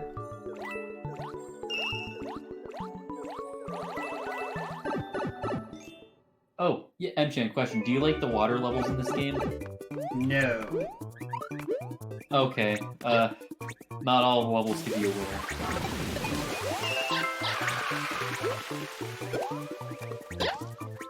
Too bad this is not new Super Luigi U Deluxe on the Switch, where Nabbit actually swims really fast. Oh, Yeah, imagine running these levels. Wouldn't be Except it me. doesn't even matter because it's 100%, and Nabbit doesn't actually cause a 100% completed save file on the Switch version. Yeah, hey, Mchan, question for Luigi U Deluxe. Where would you use Nabbit? Just because it doesn't count as completing the level if you play with Nabbit in that game. You likely wouldn't. Yeah. There are some places, if you ever would play a level, like for example, a level with multiple exits, you could play as Nabbit after that, but because it takes so much time to switch in the menu, it might not even be worth it. I don't think it's ever worth it, personally. And levels are too short in this game to make it worth it. Yeah, sounds about right.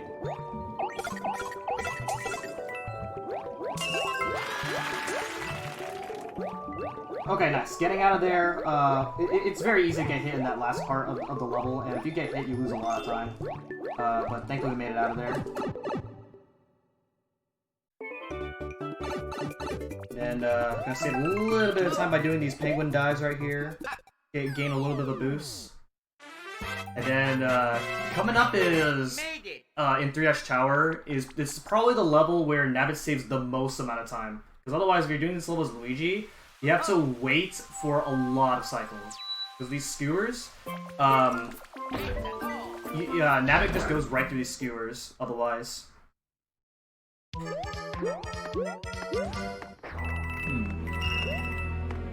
But yeah, once, like we said earlier, while Nabbit doesn't save time on every level, this is definitely one of the ones where he shines. So as you can see right there, you have to wait through a lot of cycles, and then if you mess up, you have to wait for even more cycles, and then it's miserable. Yeah, it's just kind of an entire mess of a level that I oddly like, just because Nabbit makes me feel good at the game.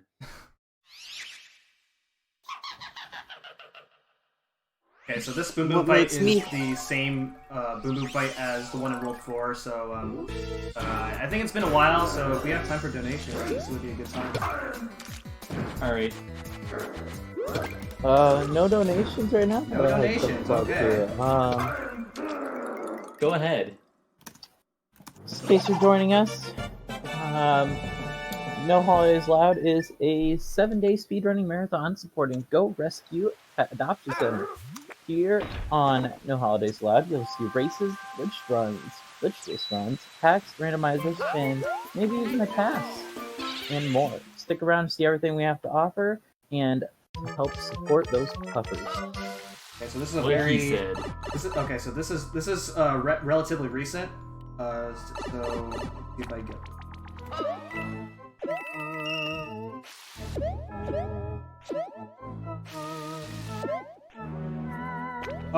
Okay, that's fine. As long as I don't get hit, then you know all is good. That was really weird of how that happened, but like I said, as long as you don't get hit, then it's still good. That's still save time over doing this as Nabbits. So I still save like at least a couple seconds. We take those saves. Yeah. So again, that's relatively recent, where you can just penguin dive throughout the entirety of that ghost ship. Really difficult, but because you save quite a bit of time, it's worth going for. So now we're gonna go to 3-4, and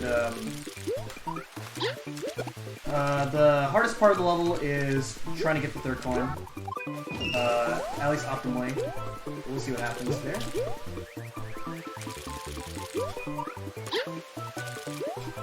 This can be another level where Penguin Luigi saves time, but it's really easy to lose your penguin suit. So I just and because it doesn't save a lot of time, I just do this almost at it.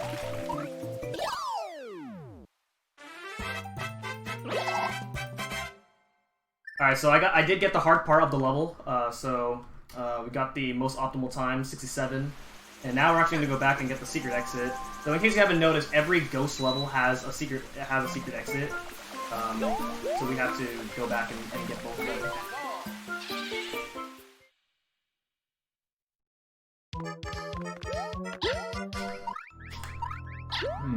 them. Question: is this secret exit any better than the one that we saw in World 2? Well, it's hidden, so probably not. Alright, but is it hidden, like, very, very obscurely? I think you could say that. You'll see. Okay. Do we have time for a quick donation? The next level yeah. is an auto-scroller, so yes. Alright, so we have a donation from Hey That's for $20. Everyone watching, get these donations in. There are countless puppers and doggers out there that need help. Every snoot deserves a poop. That is true. Facts can confirm. I cannot deny it. That is, in fact, facts.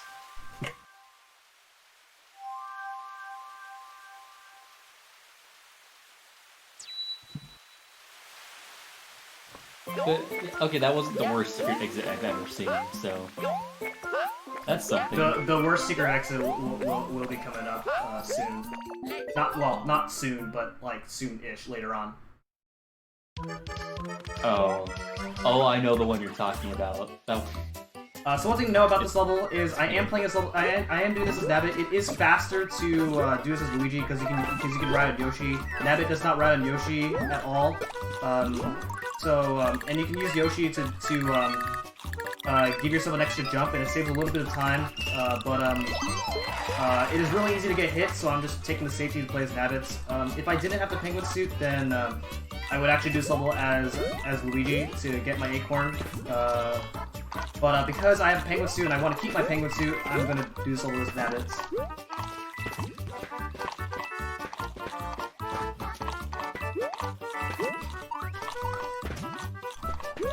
So this next star coin is faster if you have Yoshi.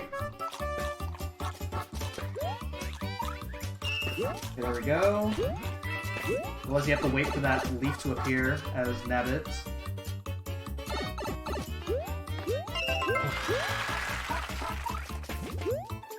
And keeping your penguin suit is faster than how much time you save in this level if you're doing this as Luigi.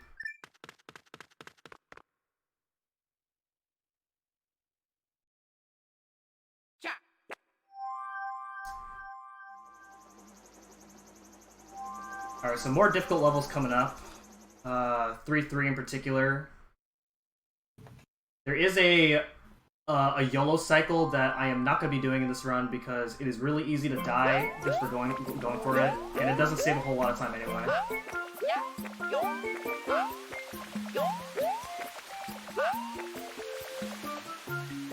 Whether or not you wait for these cheeps or the geysers in order to get to the next level is random, but it's not like terribly important RNG to worry about.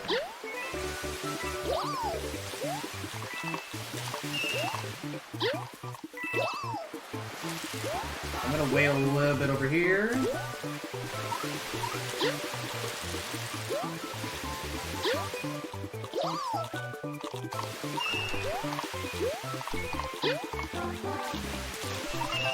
And there we go. So again, you can get a faster cycle by like not waiting for that middle part, but it's really easy to die because you're just so far ahead of the cycle.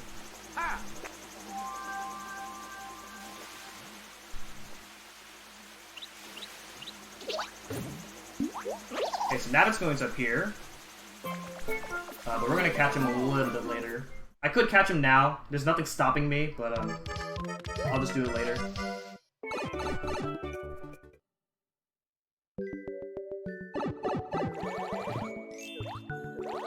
This is a level where I could use Luigi, because I still have my penguin suit, but at the very end of the level, there is a huge urchin blocking a pipe that I need to enter through in order to get one of the star coins. So this right here, I have to wait for that dragon eel to hit that urchin out of my way. Now I could just go through it and as Nabbits because I can, but you get constantly knocked back, and it would take like a lot of knockbacks to finally go through that urchin. And so manipulating that dragon eel to hit that urchin is much faster.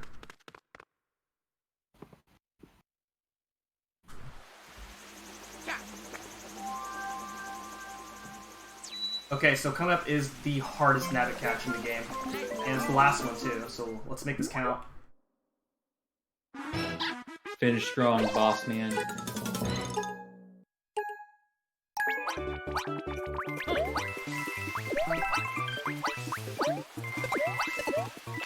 There we go.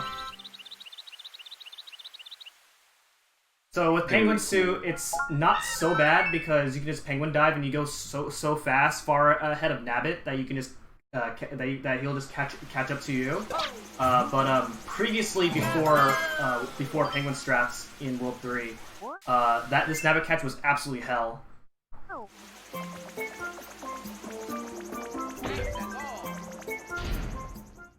All right, Yeah, so the Nabbit catch seems.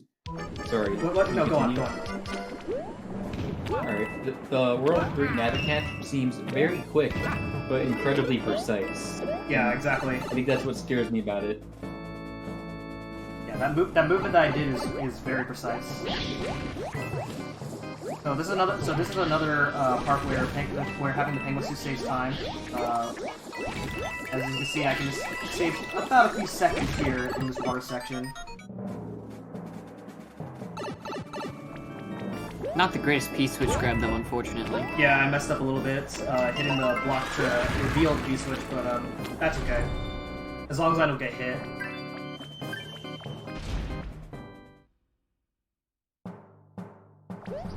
And then I can just save a little bit of time by doing these guys right here. I guess I can also note that we're able to take a look at M-Chan's item inventory after that final hit, and it looks like we're pretty set on acorns for the rest of the run, so even if we have multiple deaths, we should be A-okay to finish this one strong. Either way, I imagine you're probably going to be grabbing an acorn on 5T for either red coins or the final question block. Or am I completely wrong? Yes, you are wrong, unfortunately. Well, it was worth a try. I had to sound smart. VP acorn for 5T. Okay. Oh, yeah, that makes a lot more sense. It allows us to get the star coins a lot more quickly. Yeah, never mind. What you guys said sounds way smarter than what I did. Please continue. Okay, so that's World 3 completed, and coming up is 5-Airship, and if you have a lot of donations, please get them out of the way. Here we come, 2.5-minute level. Woohoo!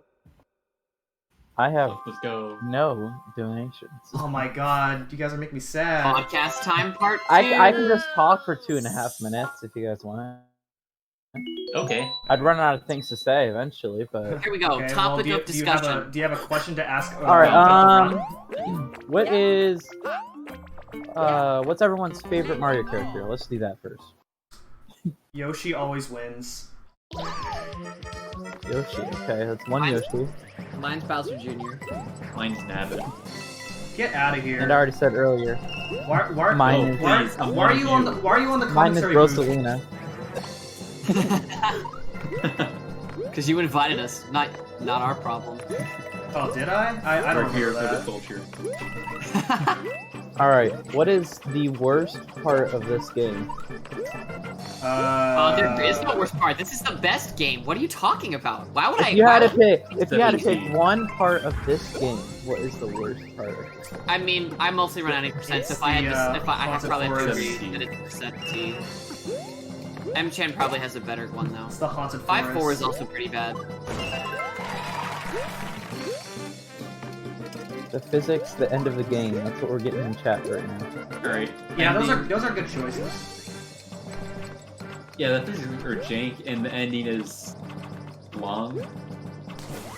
Here's Not a heated long. topic. Heated topic: best Mario Kart game. 64. I personally think 8 Deluxe. I think 8 Deluxe are weird. 8 Deluxe and Wii? Get out of here. Again, why are you on the commentary booth Filthy with me? casual. Filthy okay. casual. Double I dash lied. all the way with I feel like the 64. one Why are you both in the commentary booth with me? Oh my god. Okay, why do you not like Yeah. double dash? Super- Like, double dash actually has skill. Just saying. My I get why favorite. I'm a casual, but why double dash? What do you mean? Why double dash? There's actual skill in double dash. No, I like double dash. Just why does MJ hate it? Oh, I see. Yeah, M-Chan. Why do you hate double dash? Filthy casual. All right, my favorite is Super Nintendo Mario Kart. Good. That's a good vote. Yeah, we take those. What else can we say? I guess something to talk about is I am playing as Nabbit there, and for some really unknown reason that I don't know myself, Nabbit saves a little bit of time in this level. That really makes no sense to me. Yeah, it doesn't make sense to me either, but he saves time, and, well, if he saves time, then you don't question it. All right, Okay. well, one last question while we wrap up. Well, best game in the Mario series. I like Super Super Mario Mario RPG, 64, which is hands actually down. the next game coming up. Oh, Ooh. Mario RPG is also a good one. That's true. Great game. But for me, I have to say it's Mario 64, hands down. Okay, so coming up is 5-Dash Tower. Normally there is a giant block snake that we have to ride throughout the entire level, but we're going to skip it by flying around the whole level, and we'll see if I get this.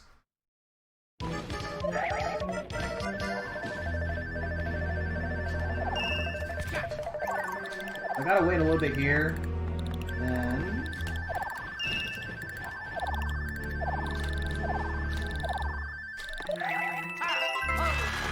Alright, very good. Very cool. Out of curiosity, what do you think is harder? Left side strats for like any percent on this level, or the PA corner 100% stuff?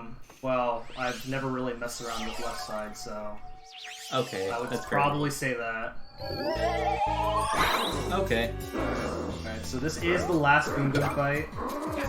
So everyone say goodbye to Boom Boom after I defeat him. God, I missed him so much. Ooh, a 74. I wish he would hold me in his meaty arms. Yes, I'm a winner. Imagine actually liking Boom Boom. I like Boom Boom.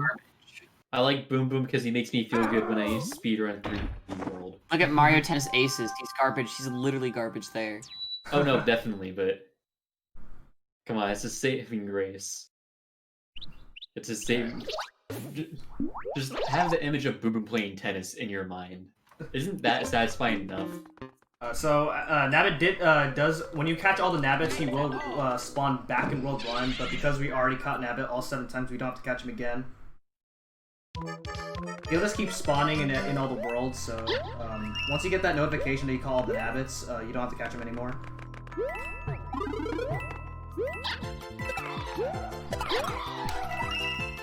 While Chin's doing this, I guess I should note that this is a pretty long section of World 5 due to the fact that if you're playing this casually, the only way to get out of this level, or out of this world, and move on to the end of the world is to find the secret exit in either 5-4 or 5-5.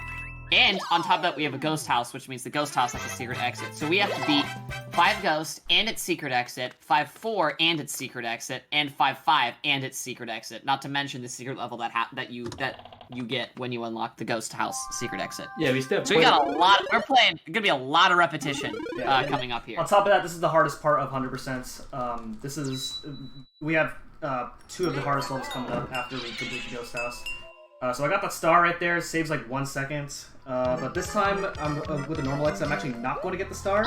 And that's because you don't run enough distance to from the star to the normal exit door to save enough time for the star.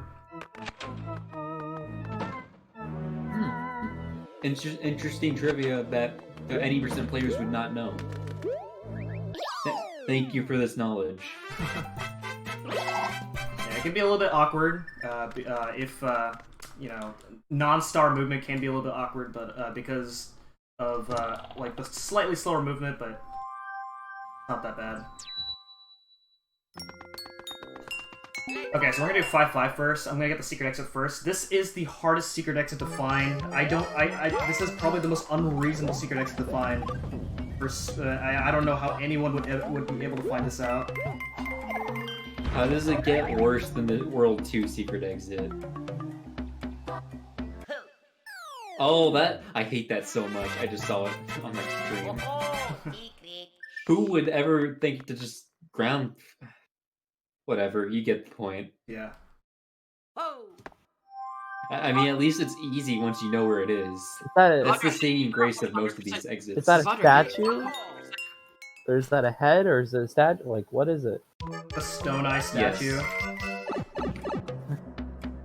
Nevadra, have you not 100% completed this game? I have on DX. It's been a fat minute.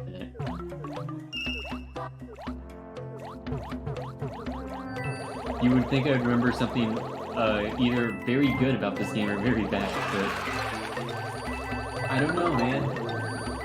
I really do want to do 100%. Come on, dude, get your game knowledge. So it's really easy. And get shown up after getting that second coin to get crushed by that. It's so easy to get crushed by Nabbit because Nabbit always has a big Luigi hitbox. So it really sucks to get crushed there because you lose a lot of time.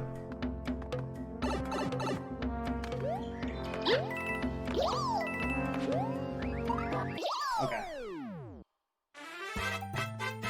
Because I was a vertical swimming level and I was playing as Nabbit, mashing really fast does matter in order to swim up as fast as possible. Alright, so... do you have any specific... Oh, sorry, continue. Alright, so coming up is Painted Pipeworks. I like to emphasize the word pain in Painted because this level is a pain. I like that pun. I like it.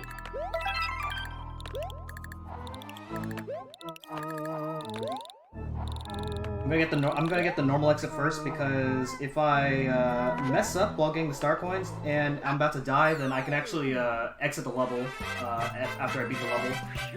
Made it. So basically, M-Chan's avoiding charity. I need to keep Do my you acorn, hate man. dogs, M-Chan? Come on, M-Chan. The more you die, the closer we get We're gonna to. make a deal. If you exit course, that counts as a death, then you owe another $5. Oh man. I like this. I think that's a good deal. That's basically a death. Alright, so this is the hardest level in the game. No joke.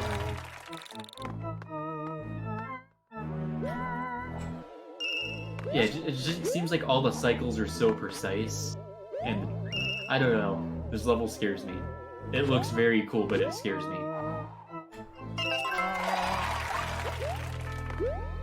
Alright, no death. Didn't even have to donate $5. Sad. I Sorry. Very- I'm sorry. Alright, so that's the hardest level out of the I'm way. not giving to the little doggos. Alright, so that's the hardest level out of the way. And then now come up is Flapdash Secret. So interestingly enough, in really old routes, when we did all the worlds in quote unquote in order, it was technically faster to go through that exit path out of the haunted forest in order to do the bottom part of World 5. But you have to deal with RNG, and it's not really fun. And because it was not fun, people would just go out from the entrance of haunted forest and take this and just go through use the path of 5-2 secret exit to get to the bottom part of World 5. But with this route, you just completely obsolete the RNG in World 5. So in this level, normally in 90% we actually use Nabbit because Nabbit has a faster flaggable animation than Luigi. But the second start point is really annoying to get as Nabbit. So we just do this level as Luigi.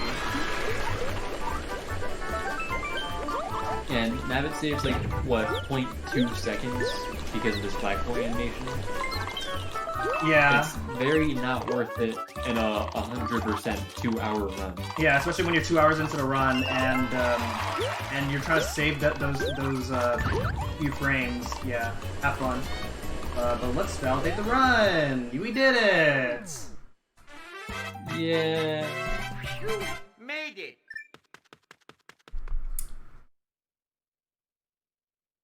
Alright, so now that we completed all the main levels, all that's left now is to go to Superstar Road.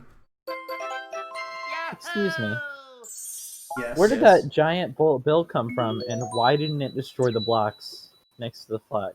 Oh, that's a very good question. Don't ask questions, just consume the game.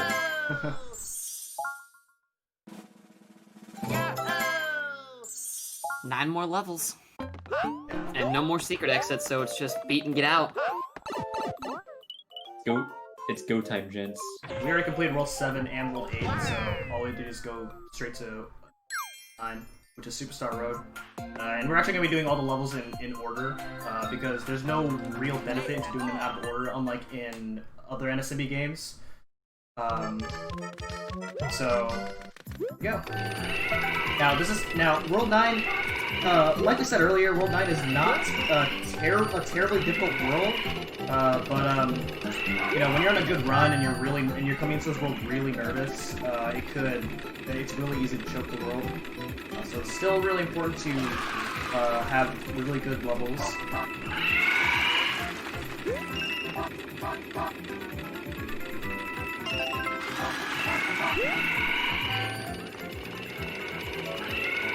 So, assuming that I entered this world with a low 204, and the entire Superstar Road segment takes roughly 10 minutes, so we're looking at a 214.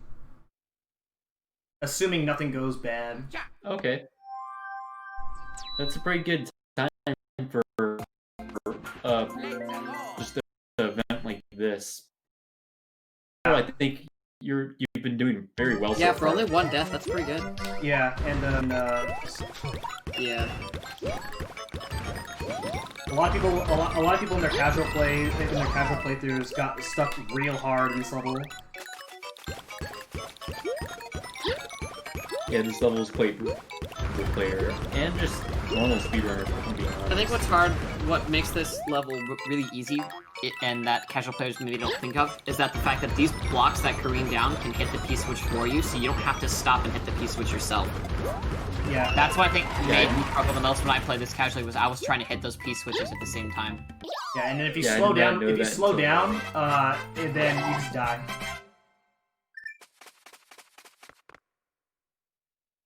Quite brutal. Yeah. But once you know it, the level isn't that bad, all things considered. Like, it's still semi-difficult, I just compared to some other levels of this run.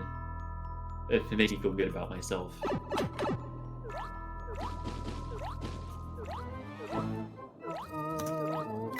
so very old routes of this game actually used to get a baby Yoshi in order to save like 15-ish seconds in this level. It's a very long horizontal level, but it's not worth going out of your way to get baby Yoshi just to save like 15 seconds in this level. 15 seconds may be a lot of time, especially for a 2D platformer, but it's still going to take even more time to go and find a baby Yoshi on the world map. Yeah. Most convenient would be... Actually, with this route, there's no convenient baby Yoshi. So, Yeah, I was gonna say, there's nothing really easy. Unless you pick up a baby Yoshi at the end throughout World 3 and somehow manage to keep him alive for that long. Yeah. Which is really not at all worth it. Or fun. Let's be real. Okay. Another auto-scroller, so if you have a donation, go ahead and read. You can read.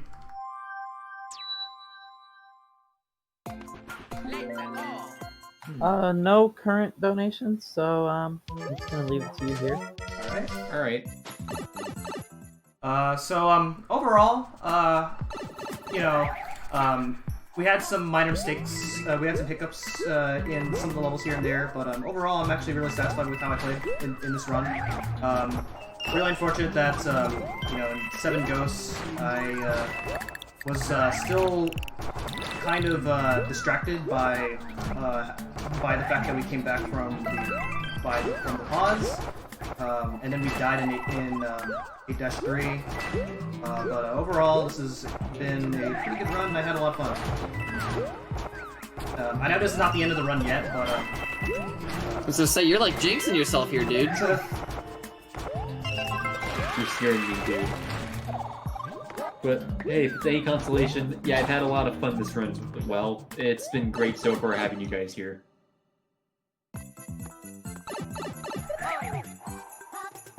I think the one group we need to thank the most is Speedruns Live for letting us use their channel for this. Oh yeah, shout out to Speedruns Great Live people. for allowing this marathon to be in. And shout they're outs cool. to I all the like runners dogs. too. Everybody's been doing really well. Okay, so this is where this world can be a bit hard. This level is very scary to do optimally. I think somebody once told me that they like to consider this the Mario Maker level because of all these blocks forming. I can respect it. Yeah, this really does have a Mario Maker vibe to it. I can't tell if that's a good thing or not. This is the setup to Mario Maker being released. Exactly. It's just a very clever foreshadowing. Alright, so coming up is the absolute hardest level in the entire run. It is so difficult that on my first run when learning this category, it took me 30 tries. So, serious time. Alright, yeah. It is pretty hard and pretty difficult, I can attest. I don't think I've run the level in a while, or at least like done an IL, but I can attest that it is difficult. Alright, everyone, brace yourself. Whoa, gameplay. Oh my gosh. Oh my god, How does he do it? Is this the this real level's putting up a fight. Oh Emchin, my stop god, talking. I did it! Stop talking! Yes! Emchin, you did it while even talking. Oh Like, my I god, expected you to go I can't silent. believe I did it. Alright, Madman. unplug the task, do it for real. Okay, now go back and do it with Luigi. You know? Now we can actually then say it's the hardest level in the game. Question, if you just did the Luigi 100% route, would you just bring a star to this level? No. There's actually a setup to actually go through as Luigi. That's disgusting, but I appreciate the response. Alright, so this level is also somewhat challenging, because normally you need a fire flower in order to defeat all those fuzzies that are blocking the star coins, but Nabbit's a cheater. Gaming. We take those. Moving. The intensity of this level, oh my gosh. We win these. I feel like I accomplished something today just by watching you. Granted, not like 9-6, and that you could choke if you somehow mess up. Yeah, if you forget to blade, Yeah, then you could die. Yeah, I am going from one lack to the other because the cloud does run out if you just keep the same cloud. Okay, so the next level is called Impossible Pendulums, which probably means there's no way I can beat this level. Yeah, that's accurate. The run's dead. Yeah, it's dead. That is what we are coming to the conclusion.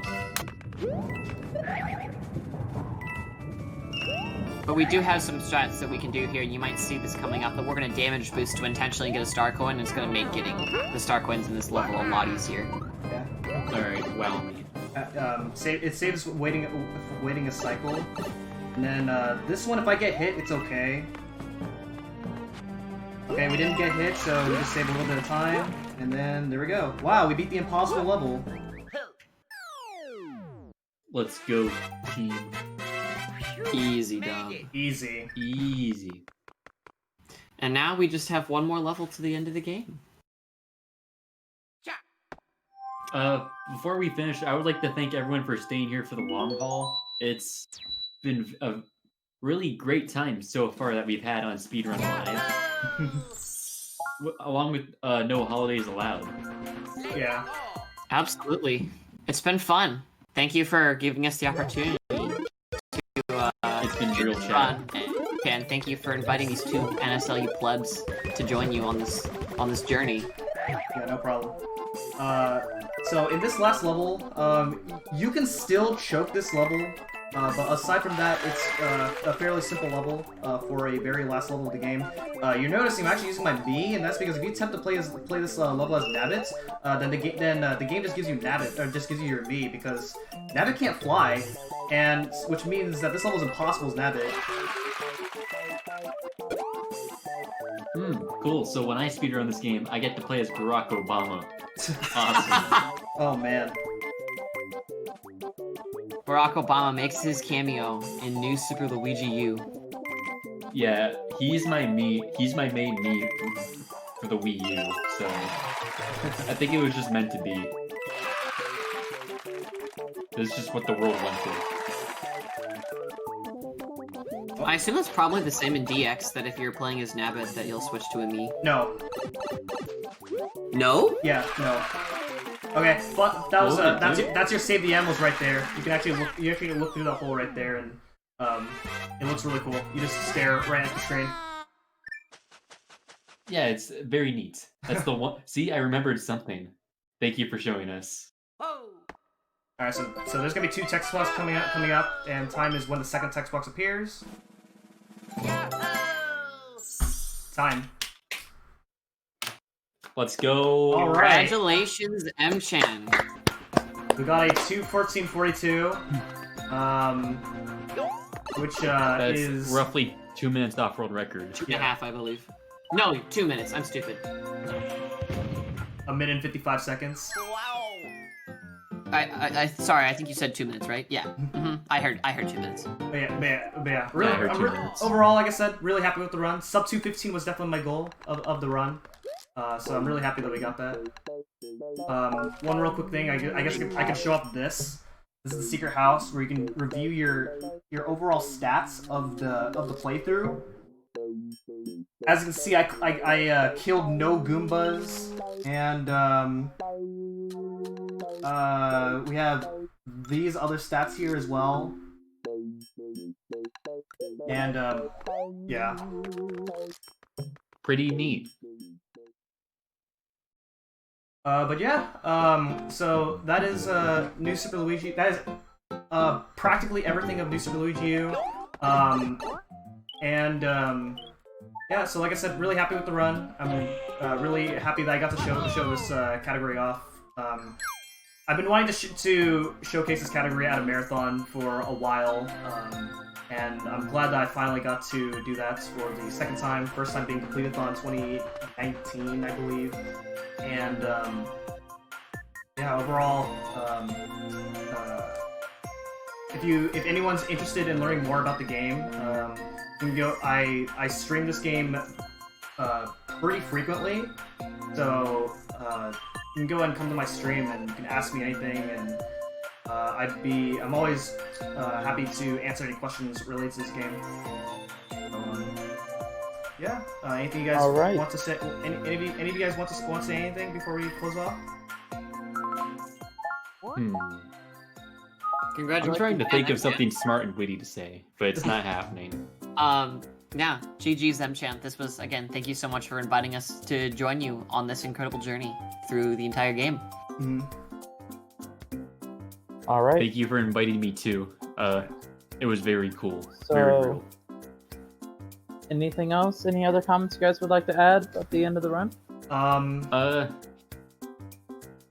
I guess shoutouts to Ewaller for inspiring me to run this game. He does not run the game anymore, but he was way ahead of everybody else at the time that he used to run the game, and yeah. I would like to shout out Mchan for actually doing the run. Oh yeah, great man. Hey, this run's not marathon safe, and we managed to get to do it. That alone is an achievement, a great big achievement. And I'd like to mention, like, shout out to our setup team and the runner who we managed to get the run on stream again after a lot of difficulties. So yeah, I'm sorry, guys. Shout out to the tech team. The tech people really clutched up. Not marathon safe, champ. Alright, so up next is Mario RPG, and I'm really excited to check it out. It's personally one of my favorite video games of all time. And the runner up next is Ryan Ford, who's a really good guy. Recently met him, yeah, y'all should definitely check out that run coming up next. Make sure you guys give a follow to the runner and the commentators here. Yeah, what's up? We'll be back with the next run soon. Bye-bye.